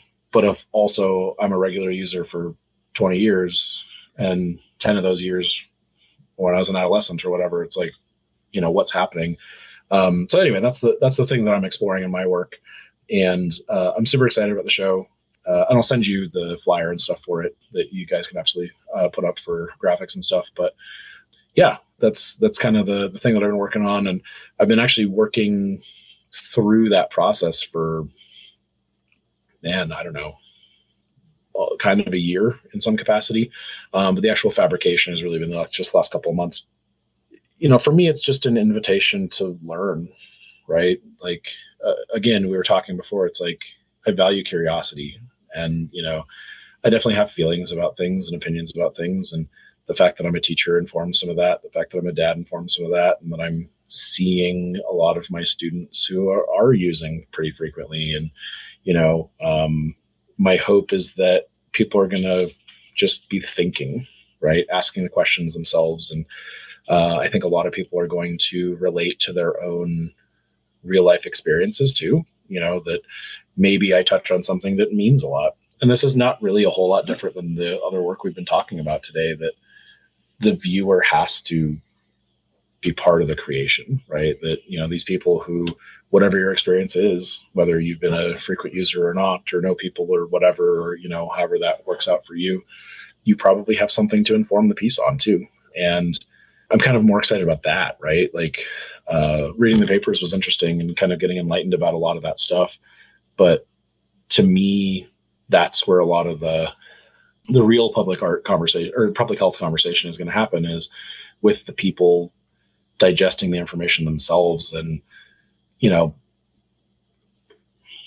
we like to poo-poo anecdotal things where people are like, oh, that's just an anecdotal. It's like, yeah, but anecdotal is like where we live, right? It's like, right.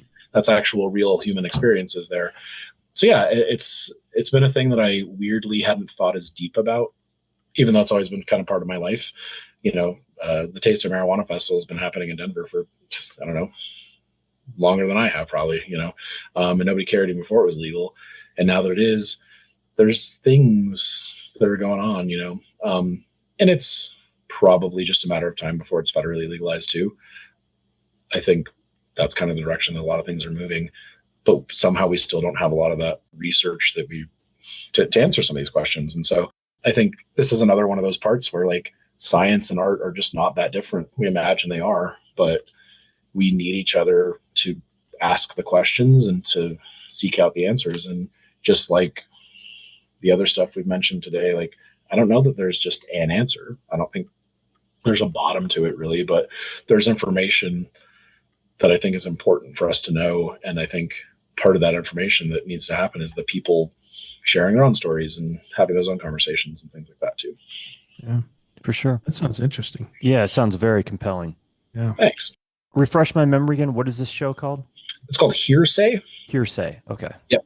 Basically, the reason it's called that is, because we've heard all this stuff, right? Like there's all these sort of murmurings about things or whatever.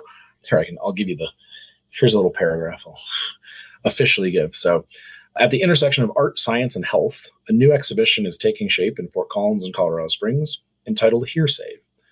The exhibition features local and national artists exploring a scientific topic through an artistic lens, encouraging conversation and open-minded understanding on a controversial subject. So it's pretty interesting. It's different than a lot of the work that I do conceptually, because again, I just, it's kind of not my topic of interest or whatever. But now it is. And it's also kind of neat to explore it in a way that makes me curious myself. And I'm hoping other people will kind of engage in that same curiosity. Right. Sure. We're going to wrap this up. Is there anything else that you want to promote, talk about, or say before we leave off today? There's this podcast called Tenet. It's really great. I think you guys should check that out sometime. No, it's funny. I was talking to somebody the other day about whether we're legit or not, and even like, Wes's conversation about, submitting photos and all this. I look back at my life and even this conversation that we've had, and I'm like, I kind of feel like I haven't done anything since 2021 where we talked last, but then we just talked for a bunch of time about the stuff that I've done. And, I think it's easy for us in the same way that cultural ubiquity we talked about earlier gets overlooked, that when you do the work every day and live the life, it's not magical anymore, right? I think a lot of viewers come in and patrons and collectors and stuff, and they're like, oh, tell me about this magical life that you live as an artist. And you're like, my dogs were barking and I got it's like, there's nothing that exciting, right? Except it's totally exciting, right? And I think that the people you guys get to talk to on here really are so compelling because the work that they're doing is their daily work. And, me gluing stuff down and setting things on fire and, digging clay under my nails. It's like, it's a pretty cool thing that I get to do it every day, both with kids and at home and in my studio. And I'm just really, really grateful for you guys that you are willing to dig a little bit deeper and really get in on the questions that we're asking and where we're ending up in the world. So for all the exposing my heart that I did, the biggest thing that I really want to leave everybody off is those relationships that we're making through the places we're stumbling across, or what it's all about at the end. And as much as I love getting to sell work or whatever, the part that excites me the most is getting to send people home with it so that we can talk more about that. And then I get to hear their part of the story too. So if anybody ever looks at any of my work, please don't hesitate to reach out to me and tell me the part of the pieces that you get to fill in that I left blank. I love that. And let's, I'm curious, how does Wes Brown, other than Art and Egg, buy your stuff? Yeah. So, my online presence is predominantly on Instagram. So Radius Studios is my tag on there, all one word, and just really reach out to me there. If you happen to be local, show up to some of my stuff as well. I got a couple of things going on. Also, if you happen to have my phone number, then you can just call me sometime or something. Happy to get you something. But we've talked a little bit about this before, that my pricing structure is meant to get stuff in people's hands. So I think a lot of people get really scared about like buying art, and it's like, oh, I feel so weird about how to buy stuff, or boy, that sounds like a lot of money, or all those kinds of things. And at the end of the day, I'm certainly not going to speak for other artists, but one of the privileges that I have right now is that I actually have like a salary from my education job. And so, I'm not about to get kicked out of my house, thankfully. The reason I make work is because I can't stop. And I also would rather other people have it and be inspired by it and think about it and question. And so, don't be afraid to talk to most artists about that, because I genuinely believe that a lot of people kind of feel the same way, where there's a value to it because we are pouring ourselves into it, but we want people to engage in the work that we do. Yeah. So ask those questions and reach out. And, I think it starts with the conversation of, I love this piece. Yeah. And, if you ever wanted to approach me either in person or online and you wanted one of my works, I think the way to do it is, hey, Joey, I just was listening to you on, Tenet, and I heard you talking about your work, and I went to your Instagram, and boy, this piece I really, really like. And then tell me why you like it. And then, you don't even have to say I'd like to buy it. If you don't want to, you can use code language. You can be like, boy, if only I could have that in my house. And I'm sure we can make a deal to make that happen. And then I'm shifting to a place where I really don't know about prints. Some people have been asking me for some prints. I really love the idea of originals for my work just because of how it's made. I mean, obviously ceramic is what it is, but my 2D stuff, I think I'm just going to keep doing it. If somebody really wants a print, I'll figure out a way to do it. But I really like selling the originals because it just feels more authentic. You actually get to see the paper and, touch it and stuff. But yeah, just reach out, right? And say, I love this piece and here's why I love it. And, and I'll say sold even before you give me a number. So. Well, you might not get lucky because Todd lost out on a piece that I bought. So sometimes sometimes you don't get lucky. But, I was so excited when Todd let me know that we were going to talk to you, sit down and have this discussion.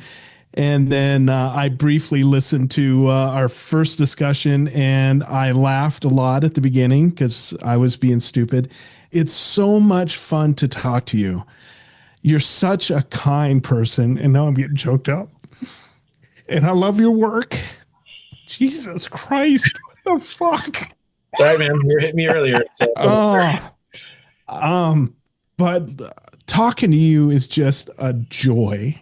And I'm so glad we got to spend 3 hours with you. Well, we're talking over 3 hours. So, man, thank you so much. Keep up what you're doing. You do phenomenal work. You put it in a price point that people can afford, and I appreciate that too. I love you, man, and I can't wait to hopefully see you sometime this spring, maybe at Art and Ag.